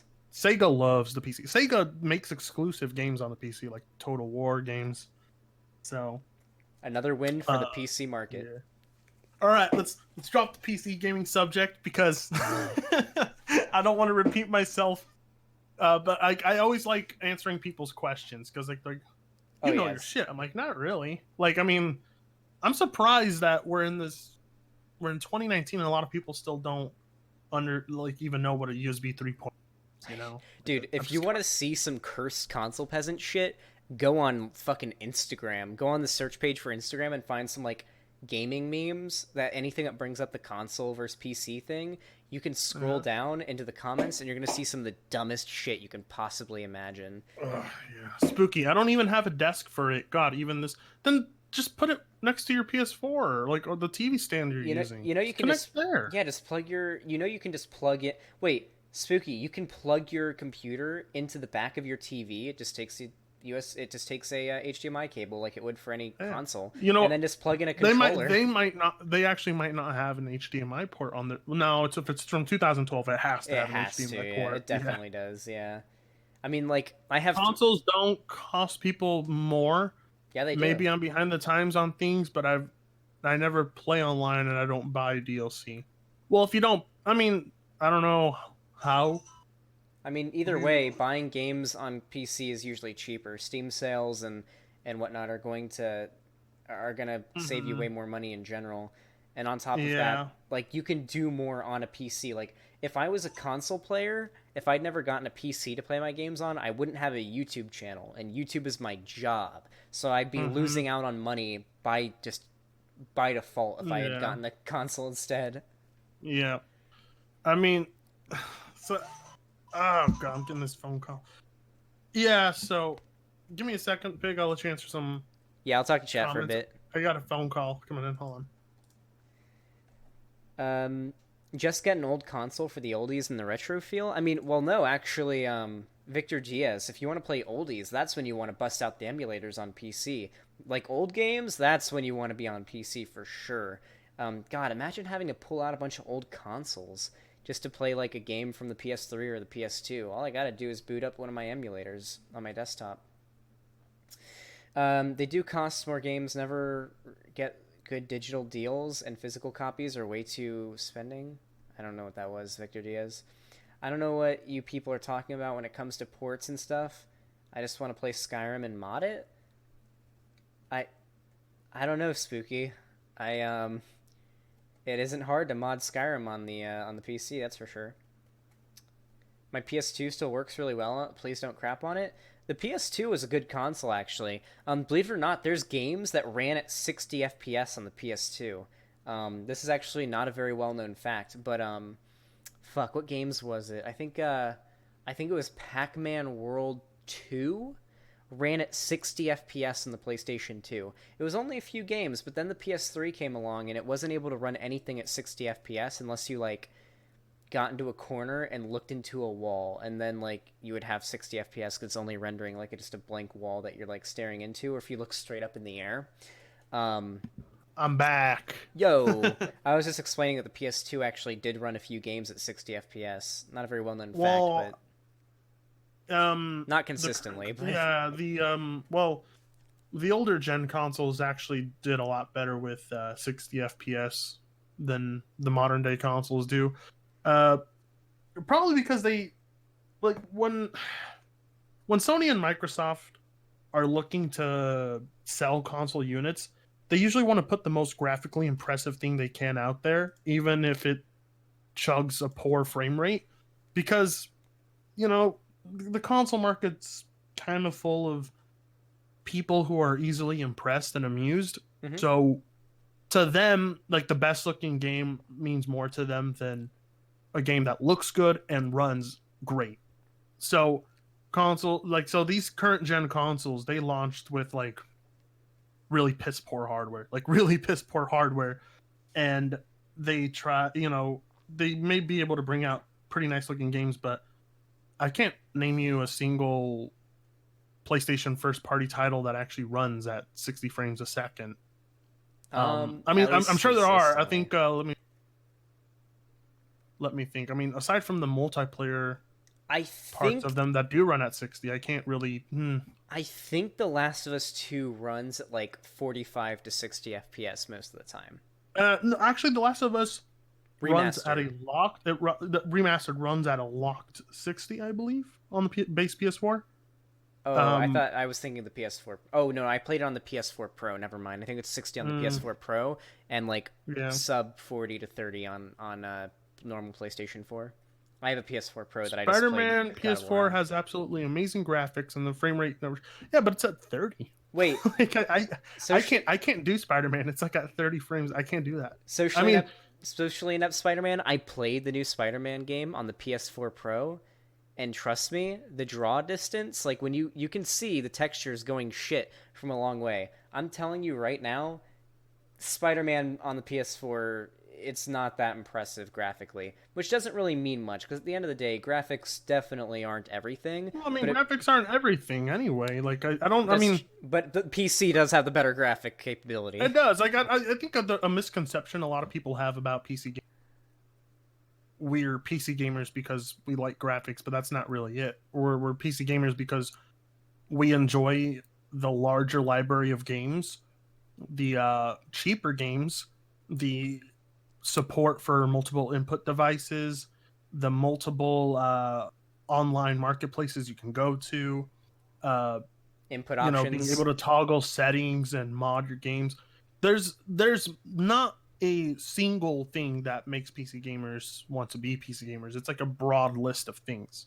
Usually for console gamers, it's probably an exclusive that pushes them to get that console.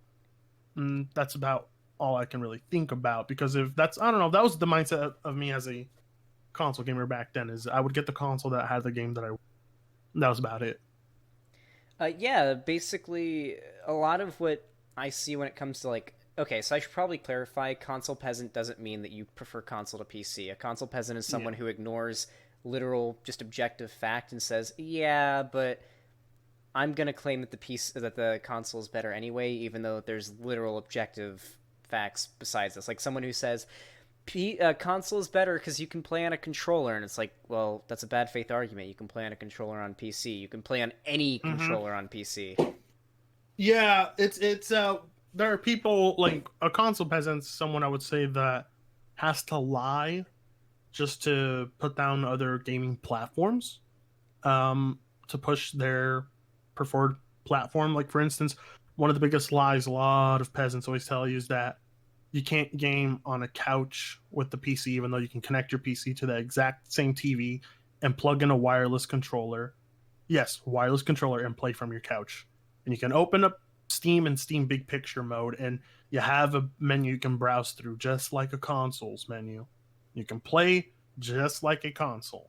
So that lie has been debunked so many times, and yet people will always still bring it up, even though it's a blatant lie. Yeah, so Like someone who claims that would be like a console peasant. Like, what's his name? I know Black Bond. He's insane, dude. I've seen some of his Black tweets. Bond is a PC gamer, but Black Bond is just.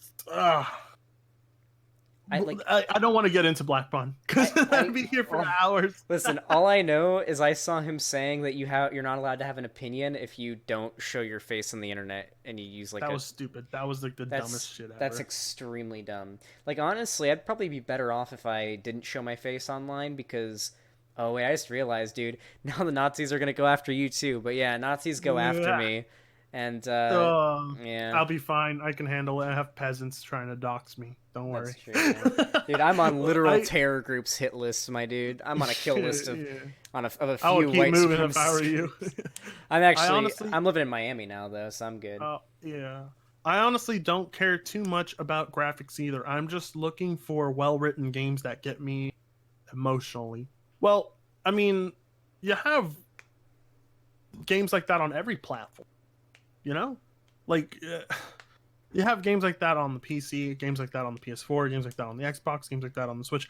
Like, I mean, if the games you want is on a specific platform, then just get that platform. That's it. I'm not going to tell people they're wrong for not getting a PC. I'll just tell people they're wrong when, like, they list me the reasons why they don't want to get a PC, and I'll tell them, no, those exceptions, that's misinformation, that's not true, and I'll correct them on that, and that's about it. And somehow that's smug. I'm like, it's what? It's not, Yeah. no. At the end of the day, if you're someone who takes gaming seriously just as a whole, and it's not like, oh, the only game I'm looking forward to playing in the foreseeable future is Last of Us 2, then you probably want to go with a PC and prioritize that. But if you're somebody who's just like, sometimes like to come home and like play whatever PS4 exclusive is hyped up right now, I'd be like, yeah, maybe a console's best for you to go with. It's not like you're going to be playing anything else, but I mean, Yeah. yeah. There are people in your chat that do seem to know what they're talking about when it comes to PC gaming, though. So, to you guys, Most of my chat are smart. I salute you, comrades. But there are those that I'm gonna get you guys. I'm gonna convert you, become PC gamers. Yeah, dude. Every week, what do you think? We do this podcast weekly. Yeah, every week. I think like every Friday night would be kind of nice. I'm down for that. Yeah, I'm Every thinking Friday night. Up to what you guys think. By the way, the 250K fine is for redistribution of ROMs. It's not for having a ROM. It's for the redistribution of ROMs. Yeah, so if you're the ones that are like selling them or giving them out and like uploading them online, then you get in trouble. But downloading them and using them, not illegal. Yeah. But I think we did good on basically calling out the Wokescolds, correcting misinformation about PC gaming, hyping up the rags debate, which I'm actually really excited for that tomorrow. I can't wait to watch that. It's going to be hype, dude. I mean, it'll probably be around this time. Let me actually make sure really quick. I'm going to tell you right now the time, what we're going for. Okay, a little outline for the Saturday show. We're going to start the show at 7. I assume that's EST.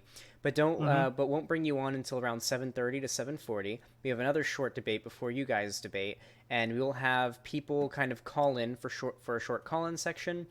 We'll have an 8-minute opener, and then you guys can just go at it for about an hour and a half. Okay. They're pretty organized on this. I'm rooting for you, Pig. Hell yeah, dude. Because I think on the social aspect of this, I probably agree more with you than Rags.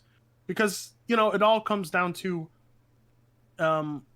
what is legit censorship and what's just perceived as censorship. I think a lot of people, I don't know, like a lot of people will consider things that aren't censorship. And they'll take a hard stance against that one thing they consider censorship. And I don't know, it comes off as silly, pretty naive and misinformed, I think, in my opinion. I can't, I know you don't want to say too much because you want to save up all your tricks in the book for this one debate. It's going to be very interesting to see you and Rags go at it to people that I watch you now. I don't watch him anymore, but I used to watch him. So listen, dude, I've got my fucking cards set. I don't want to give too much away, but what I will say is I've watched a few more of Rag's videos today, and I've got some exact examples and some exact quotes to pin him down on. He's taken some things out of context. I mean, I can give one example really quick if you wanna go through it really fast. Okay. So he did a video recently called "Defending the Indefensible," and it's the obligatory video on Brie Larson. And he starts the video. Why Brie Larson? Who the fuck keeps talking about? It was is she the new Anita Sarkeesian? It's his newest video too. Yeah, probably. She probably is. Way to be like 6 months off. Yeah. Anyway, continue. So at the beginning of the video, he brings up a few things. He brings up Disney censoring reviews, YouTube changing search results and whatnot to try to, and he calls it a conspiracy to prevent discourse about Brie Larson and Captain Marvel. So when I heard this, I was like, let's research what actually happened. So me and my buddy Chad Boris, we looked into it. What actually happened was a bunch of gamer bros had gone onto Rotten Tomatoes, and they waited until the second the movie was released so that the ability for viewers to review the movie would be possible, and they review bombed it the second the movie came out, before like anybody could have possibly even seen it yet. Like the movie had like a 12% on Rotten Tomatoes an hour after the movie had gone public. So what Rotten Tomatoes did was they deleted all of those reviews and gave it a blank slate the next day, so that like 24 hours when people could have actually seen the movie, people could review it again. And then the YouTube thing with Google changing search results. Question on that review. Did they then delete the ones the following day, or did they leave those? They just deleted all those, and then after a day later, they just made it public again because they just knew all the original reviews had to be trolls because the movie hadn't even been out long enough for them to have seen it. Okay, so my stance on that would be that they're fully in their right to choose what reviews they deem worthy of reading on their site, right? But I would not have deleted them, I would have created a filter for people on the website where you can filter out what could possibly just be review bombs. Like that's what Steam does. Steam doesn't fully take down review bombs. They kind of like set an autofill to it. And the thing is, I believe in the ethics of review bombing, but it really depends on the reason is. Now, did a lot of people just review bomb this because they just hated Brie Larson? Yeah, and her comments. that was like that's why they were waiting. Like they stood. That's just like if it's completely unrelated to the movie or the production of the movie, if it's for like a single person and what she said, then the review bombing I don't really find ethical at all. Like it would be like, for instance, if I don't know, like if like the whole production crew of this movie were like what, caught soliciting child porn. You know, maybe you want to review the movie because, you know, the production crew was full of pieces of shit. I don't know, you know.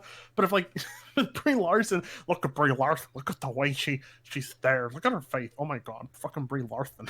Yeah, like my view on review bombing is that it depends on the child. Nice meme. It depends on what you're review bombing it about. So if it's like a really bad movie or something, and everyone's just like going and they're disliking it all at the same time, that's one thing. But if it's like, oh, I hate this actress or I hate this dev, let's review bomb it, I don't like that because I feel like public user reviews like that should probably be preserved. The integrity of them should be preserved as much as possible in order for people who are interested in it to be able to look it up and see somewhat realistic reviews. I feel because, you know, Captain Marvel doesn't deserve a 12%. It's very clear that 12%, really. That's what it had on the first day before they cleared the reviews. It's at like 76% right now, I think. Hold on, because I saw Captain Marvel, and I thought it was just mediocre. It was just very mediocre. Mediocre. I wouldn't say it was awful. Well, I mean, to be fair, do you know what Rag said? He said it was. What did he say? He said it's a contender for the worst movie to come out in the last 2 decades. And then not only that, but he worship. Okay, you know that deleted scene of Captain Marvel when she's out in front of the building and the random motorcycle guy comes up and like starts sexually harassing her. Mm-hmm. He's called the Don. That's like his character in the movie. Rags has like participated in this like worship they've done of this dude because he's the guy who came along and like sexually harassed Brie Larson's character, and so they worship him now. He's the Don, man. And mind you, he's the dude who came up to Captain Marvel while she was looking at a map and asked her to smile and then tried to grope her.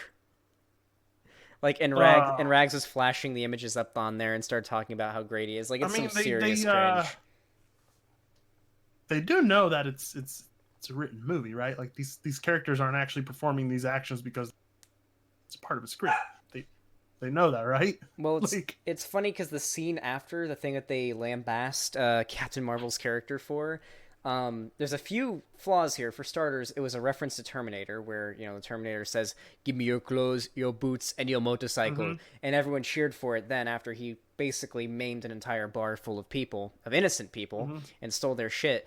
Brie Larson's character does the same thing, except to a much less extent, because all she does is like shock him a little bit with her powers and says, "Give me your clothes, your boots, and your jacket, and your motorcycle, and you can keep your hand." And then he does it, and he runs away. But also, she was the bad guy at that point in the movie. Like that was the beginning. She was supposed to be the bad guy at the beginning because she's one of the Kree, and the Kree are assholes. So it doesn't even make. They're like, look, she's not even a good hero. Look at her, and it's like, she's not a good hero at this point in the story. She's working for the bad guys. Yeah, it's just so. Well, one of my biggest was that, Brie Larson's lack of doesn't really look like she cares too much about the role itself. Kind of feels like she really phoned it in. But I mean, like if you make your main character as unlikable as Captain Marvel, like you don't really want to root for her, but I'm not gonna like demonize like the actress. Like, Captain Marvel isn't supposed to be. Captain Marvel isn't supposed to be likable. She's a hard ass, and she's like in the comics, she's the perpetrator of like Civil War or Civil War 2, I think. Mm. She's the one who's like so by the books that like I think the original story of Civil War in the comics is they find I this mean, like psychic kid who theorizes that Spider-Man's going to kill or Miles Morales is going to kill Captain America, and Captain America is like, no, it's okay, it's okay. If he kills me, it'll be for a good reason. Let's not kill this kid. And Captain Marvel's like, no, we're killing Miles Morales. And she's like, she's an asshole. That's her character. She's very by the books. She's a hard ass. That's what she's supposed to be. It's because Brie Larson that they hate her. Here's the thing. Objectively, Tony Stark has done worse shit. He was a war criminal. He's done worse shit than Captain Marvel. He's a war criminal. He's caused the Earth danger. What? Twice? Yeah, Twice? he caused Ultron to happen. Yeah, caused Ultron to happen. He the Mandarin to happen. It's just like he keeps letting his tech get used. And he wanted to. He was basically going. He basically wanted to dictate the world and like point a giant gun at the Earth and say he's going to protect them. Tony Stark is objectively a worse character. Now he plays off the smugness and charismatic parts well because Robert Downey Jr. Robert Downey Jr. is an excellent actor and he knows how to play it off. But the whole point of his like smug and charismatic appeal is to excuse the shit he does because he's good at basically appealing out of that. But when you look at it, like a lot of the stuff that happens in the MCU is Tony Stark's fault. Oh yeah, dude. I just can't really excuse that. Like, he's objectively like a worse character. Both Spider-Man he's objectively movies done worse things than Captain Marvel. But he's hailed as a hero, even though he put the world in danger. So he starts out as a war criminal. The first Iron movie, terrorists funded by him and with his weapons, his fault. Second Iron Man movie, villain who hates him because of his past, his fault. Well, he hates his father. He hates his father. Yeah. Third Iron Man movie, what was it? The suits like turned on him or something. Yeah. Yeah. Ultron and Avengers 2. Avengers 1, I think, wasn't his fault. Both Spider-Man movies, it was his fault. God, there's like, I think more MCU movies are the villain or the conflict are more Tony Stark's fault than any of the other ones. Yeah. It's not even close. Tony Stark is objectively, like I've said, objectively has done worse things than Captain Marvel. Yeah, but Captain Marvel is disliked because Brie Larson plays her. And let's face it. Look, I mean, a lot of people will be like saying I'm full of shit when I say this, but I really don't think I'm full of shit what I'm about to say. But when a male character acts smug and charismatic, it's seen as appealing. But when a female character does it, they take a problem with it. I have noticed this trend. I've noticed how people got angry at T'Challa's sister for acting smug towards Bruce. She acted smug towards Bruce. And who else? Not Bruce. No, she acted smug towards. I forgot the two scientists. It was. But yeah, it was Bruce. Yeah, because she was like, why didn't you do it collectively? Why didn't you make the synapses work collectively? Yeah. And he's like, I didn't think of that. And she's like, yeah, you tried. I'm sure you tried your best. But that was like, I'm pretty sure that they've had like, but when Tony Stark and Bruce Banner had that kind of banter in like Avengers 1 and Age of Ultron and stuff, people were like, it's so cool. Yeah, everyone loved it. Yeah, but because like I said, there is like, I'm not going to say it's people being sexist necessarily, but I do think that people are it's internalized. They definitely have it's definitely a bit internalized for sure. I don't think they realize it. So let me get this straight. Rags said that Captain Marvel is the worst or one of the worst movies of the last 2 decades. He said that he could make the case that Captain Marvel is the worst movie, or that he said it's arguable that it's the worst movie of the last 2 decades. I think was what he said. No, it's you can't defend that. It's not even close for me. Like, no, The Room came out in the last 2 decades. Has the guy seen The Room? Has he seen The Room? Has he seen Suicide Squad was awful. It was really bad. Really bad. Birds of Prey looks fucking terrible too. Oh God. God! Has he seen DC Green Lantern? Green Lantern was yeah. objectively a horrible film. Probably one of the worst superhero films of all time. Just within the MCU, there's no way you can make the case that Captain Marvel is worse than Thor: The Dark World. There's no way. Thor: The Dark World. Oh, that was so bad. But you know what it is, though. I don't know. It'd probably be unfair of me to assume that it's all because of Brie Larson that he hates this movie. That'd be kind of unfair. There are criticisms and legit reasons to dislike this film. I just couldn't make the argument that it's the worst of the last 2 days. I couldn't make that argument. No, I couldn't even make the argument that The Last Jedi is the worst Star Wars film of all time when like Star Wars Episode 2 exists. Yeah, I can't. Sorry. The Last Jedi is just extremely mediocre and kind of disappointing because it ruins. I liked it. I personally did. I think there was plot points that were questionable, but I liked it. Yeah, it's like I like it. It's tied with Episode 3 for me. So I think Episode 7 wasn't. I did not like Episode 7. That's the one I didn't like. I liked The Force Awakens a little bit. It was okay. I mean, it was just fun. It was just a fun movie, and that's something I can appreciate. The thing is, my biggest complaint about The Last Jedi was that it seemed like there was a lot of stuff that was set up in The Force Awakens that they kind of threw out the window with The Last Jedi, and I was like, oh, that sucks. But now looking at the trailer for, was it The Rise of Skywalker, it seems like it might be good. Like, honestly, if this new Star Wars movie ends with there being like a big flip and Rey being evil and Kylo being good, I'll be happy. If they do that, then I'll completely forgive The Last Jedi because it'll all make sense. I think that's like the best thing. A Sith Rey would be very, very interesting.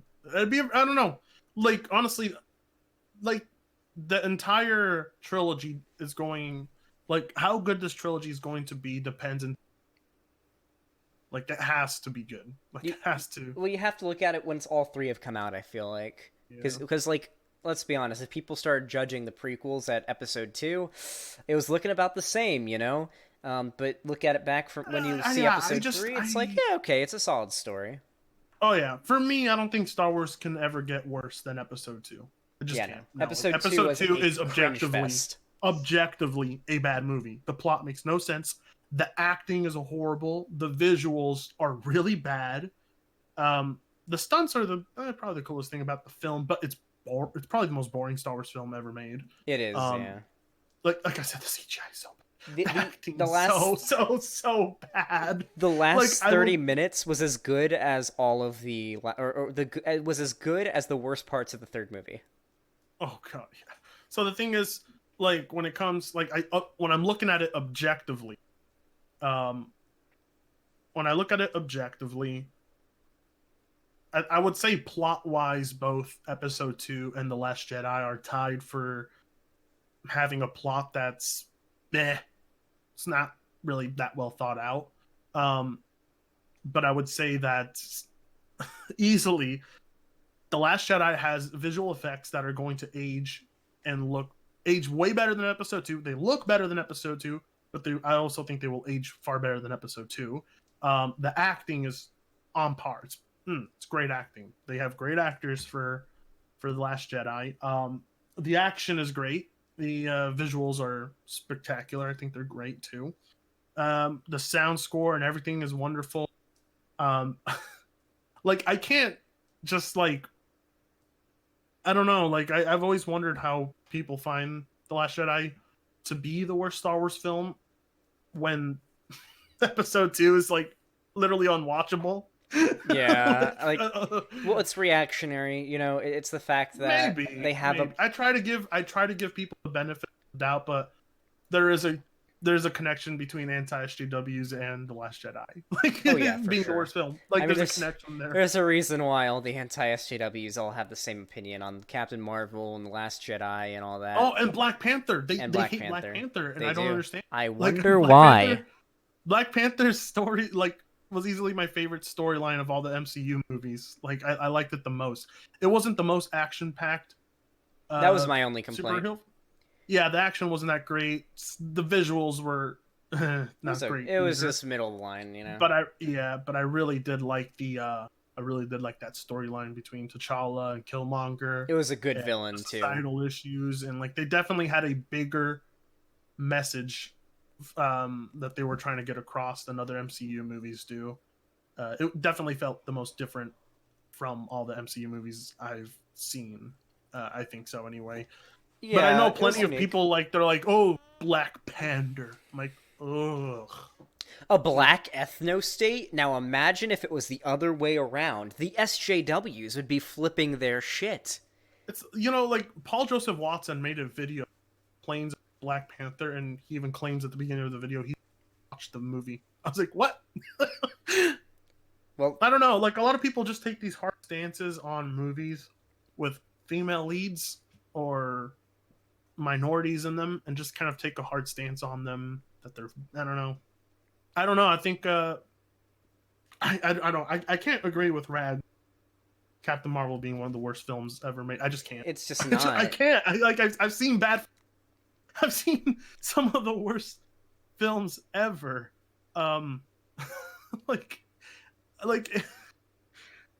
think people forget The Last Airbender exists. It's like God, you're right. Like quality wise, those movies are not even close. Like not even close. It's like I don't know. Maybe he has like a different level of. Maybe like he has different standards. Like maybe Rags doesn't watch like Shyamalan. Oh yeah, you're right. Maybe it's one of the worst movies to him because he doesn't watch movies. He doesn't. Well, no, he doesn't explore that realm of movies. Maybe like he doesn't watch like bad Shyamalan movies or. Honestly, maybe that's why it's the worst to him. Maybe he just doesn't explore that realm. But if he has explored that realm, I can't really see how he would think Captain Marvel would be worse than something like The Last Airbender. Like I couldn't see it. For Tango, we never mentioned The Last Airbender. Someone in chat was like, "We don't talk about The Last Airbender." Okay. Yeah, no, The Last Airbender. Oh man, talk about a movie with so much hype behind it. That's the saddest part, when it has so much hype and it's such a letdown. That's the worst feeling too. Same thing with Warcraft. Warcraft, it's a solid movie. It's okay, but it had so much hype. I was expecting so much more from it. It should have been an hour longer, and then it would have been good. I feel like if they just had more exposition, made me care about the characters more, I'd have been happy with that. Frit and Pig are so surface level when it comes to bad movies. No, it's because Chad likes every movie. There's only one movie you can think of that's bad. Listen, Chad, we're trying to talk about the movies quality from the same stance that Rags would take, or that you could argue with Rags on. The problem is, the thing is, I can't I cannot call Captain Marvel. I just can't. Like, it's really I not. have seen really, really bad movies. Like, okay, if you have a bigger issue with the plot, like, okay, there are movies that are so bad they're good. I get that. But then there are movies that are just bad. And The Last Airbender, for example, is one of those movies. Now, you can make the argument there are movies like Marvel, which were written in a way that they were intended to be good, but they didn't come off as good. And so you could set them to a different standard. I could see that argument being made. However, there are movies by that standard that are still worse, in my opinion. Because The Last Airbender was absolutely meant to be taken as a serious film, and it was bad by every measurable standard, everywhere. Visual wise, it was horrendous. Acting was really bad. The score wasn't great. The storyline was awful, just bad. Like, it was still, I mean, granted, it already had a good storyline from the Avatar series. How could they mess that up? There's no excuse. There isn't any excuse to mess up already a well-written storyline already. So yeah, it was really fucking bad, dude. Yeah. But like I said, Rags may have standards that are far different than mine. I honestly think it's the bias. You think so? Yeah, they have to hate Brie Larson, so they all had to hate Captain Marvel going into it. They were Yeah, making the yeah. same comments from the trailers. Like they hadn't seen the movie yet, and they had already cemented their belief that it was going to be bad because they hate Brie Larson. Like, there's no way you can't possibly imagine them liking it, even if Captain Marvel came out and it was the best movie ever made. The fact that they hate Brie Larson so much, they would nitpick it beyond belief. I watched Mahler's video on Captain Marvel this morning. It's so nitpicky, and most of the nitpicks are even wrong when you actually consider the lore of the story. They're so Mahler's biased. Mahler's videos are a mixed bag for me. I think the guy has solid opinions on certain films. I think his like critiques. I wouldn't say every critique of his is objective. I don't really believe in objective criticism necessarily.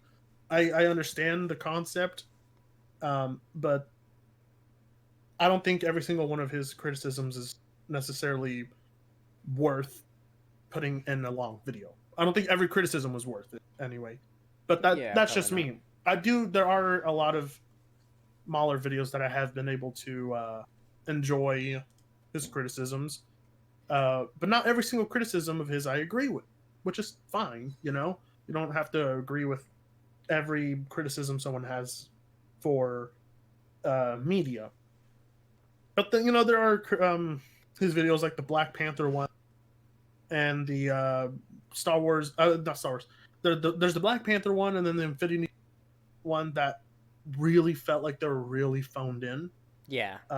That they just, yeah, they were probably really phoned in.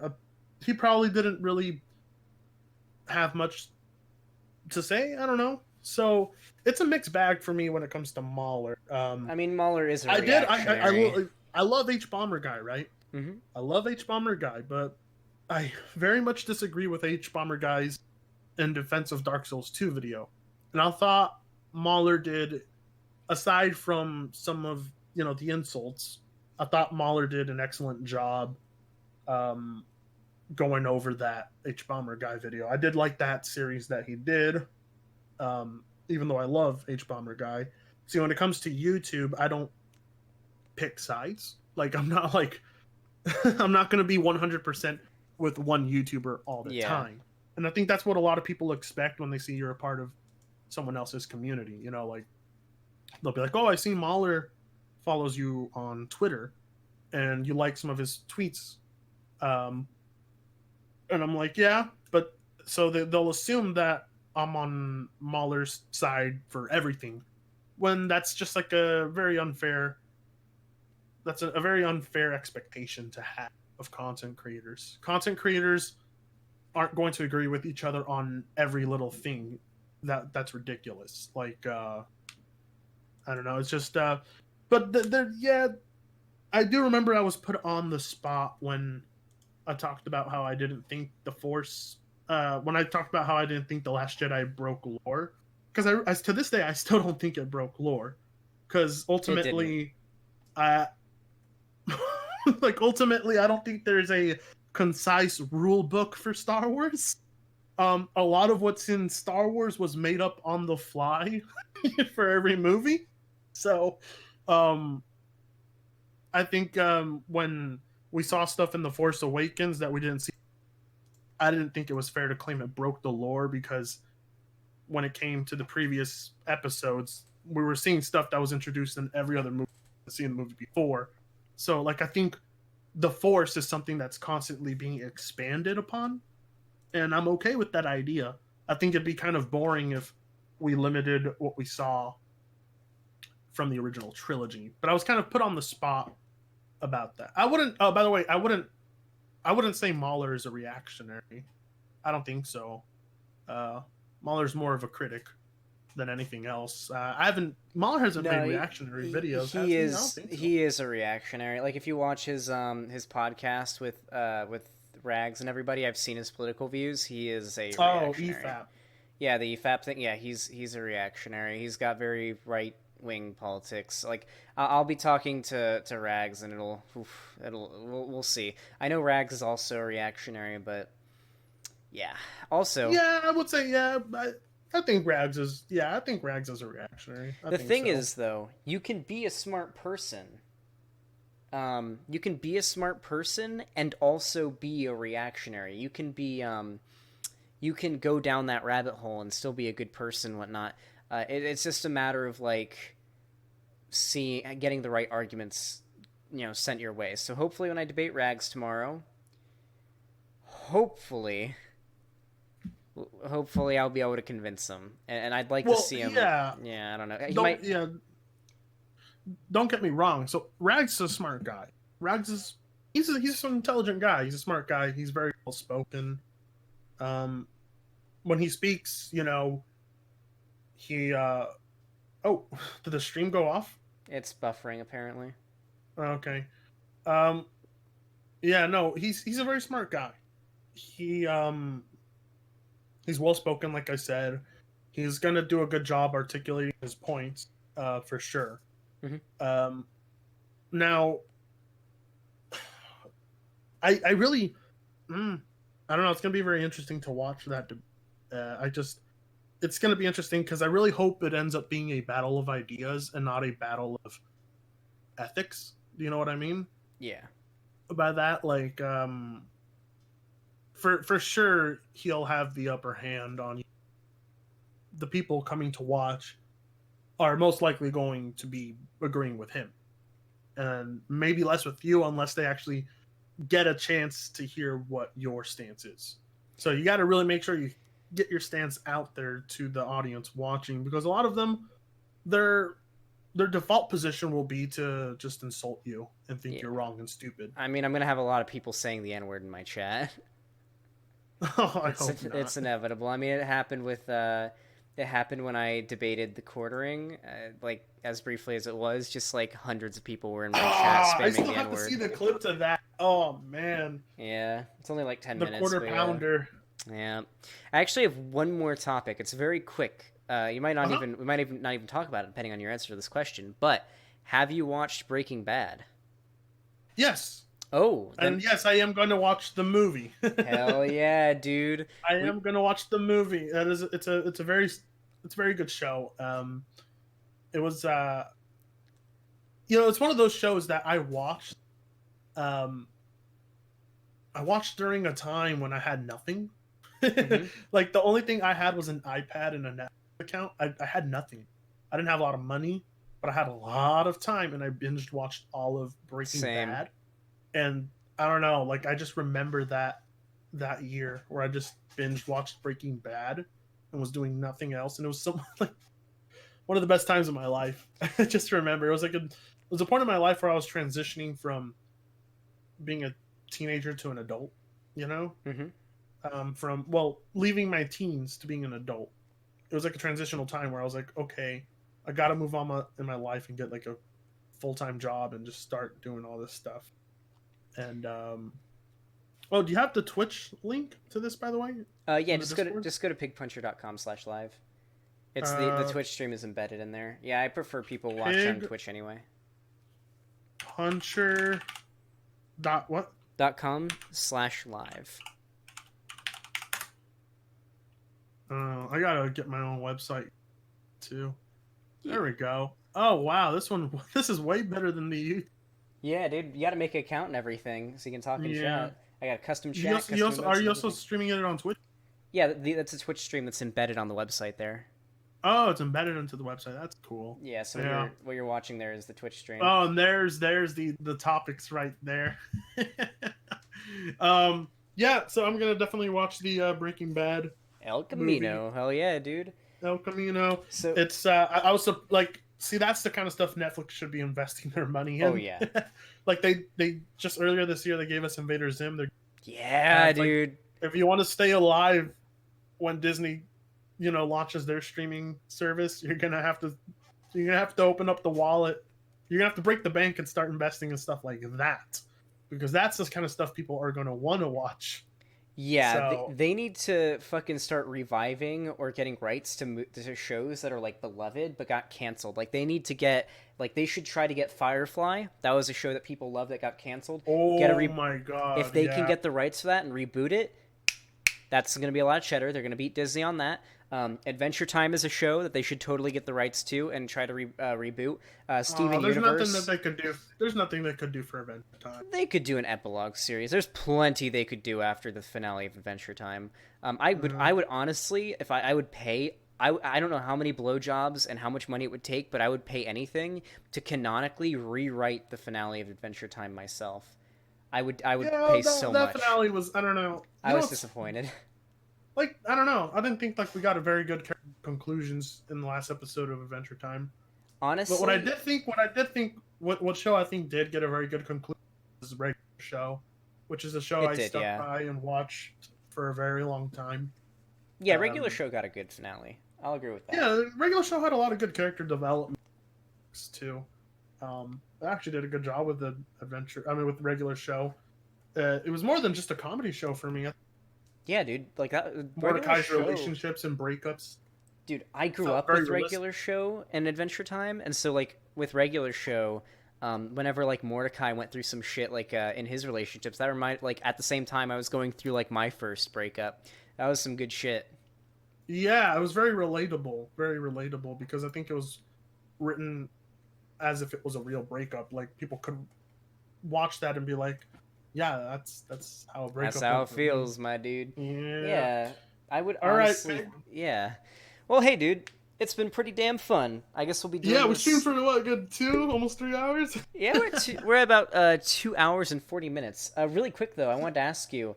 Do you actually? So I assume we'll do this every Friday for the next 3 episodes. But do you actually want to schedule the 4th pod or the 5th episode for Halloween instead? Because if we put it one like Thursday, I think is Halloween. Or yeah, Halloween's on the 31st, right? Oh, you know what would be very scary for that day? What?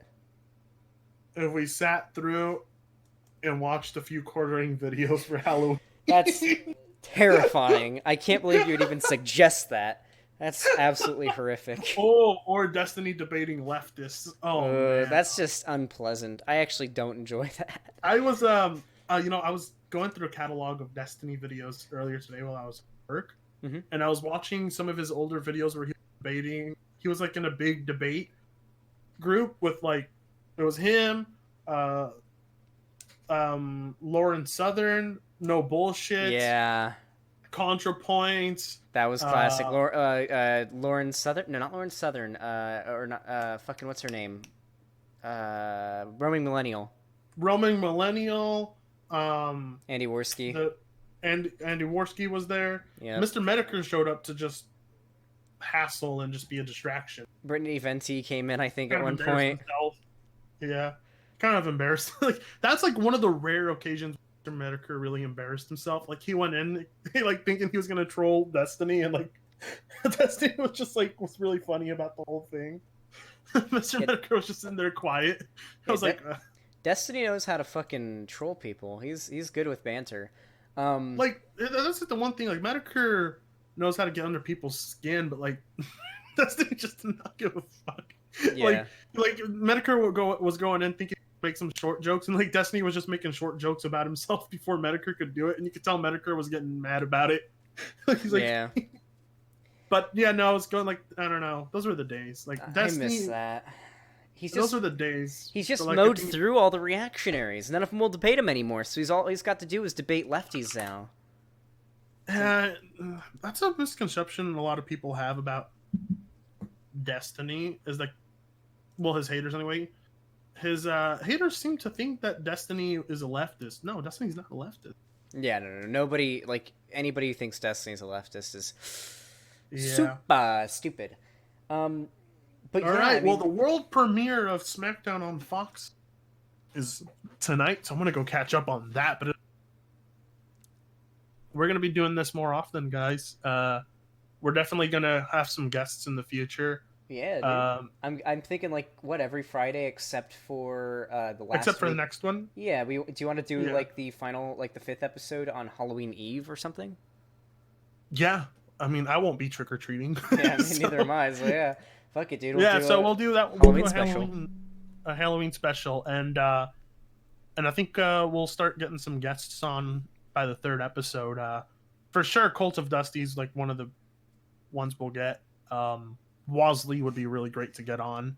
I would like to hear more of Wosley's opinions.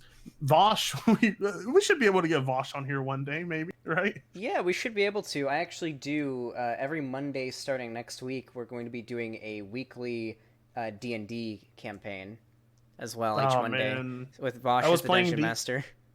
I was playing D&D with some buddies, and we were like so drunk that night. We were playing D&D that I was like, I choose to attack this asshole, and I pointed at my friend. He's like.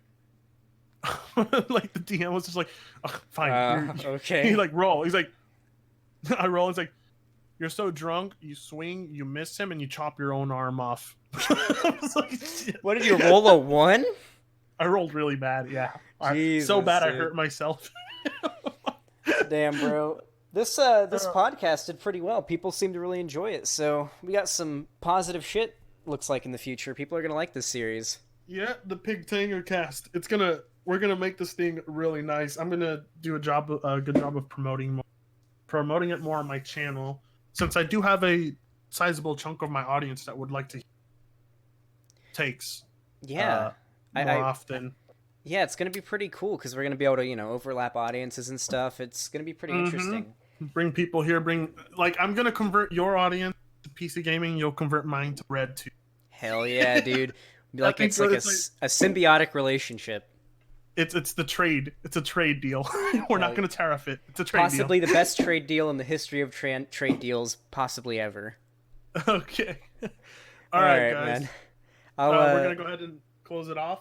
And let's get the stream offline. And thank you, everyone, for joining. Be sure to go check out my channel. And for the people that came from my end, subscribe to PewDiePie. No, I'm just kidding. Subscribe to Pig Puncher, everybody. Pig Puncher. Yeah, and if you're watching and you're one of my fans, be sure to check out PigTanga Plays. He's on YouTube. Really cool dude. He does really good content. He even shit on the quartering a little bit in one video, which was pretty fun. And I have a video prepared to shit on One Angry Gamer since he's. Hell yeah, dude! I'm gonna have to check that one out too. Whenever it comes out. He's become an open racist. Have you seen that shit? No, I actually. He's just going around calling people N-words now. You haven't seen it? Holy shit! Man. No, dude. I'm gonna wait for your video to come out because I don't want to spoil myself though. That's great. Oh no, that video's gonna be great. It's like I'm just gonna shit on his entire shitty website that's dying anyway. So. Fuck yeah, dude. As a matter of fact, if you're watching this after the fact, the description of the video will have a link to PigTanga's channel. It'll have a link to my channel, as well as a link to Cinder's Twitter, who made the art for the podcast, both the thumbnail and the art you're looking at right now. So be sure to check him out. He does commissions and everything, and he's a pretty damn good artist. So other than that, thank you all so much for watching. Pig Puncher, out.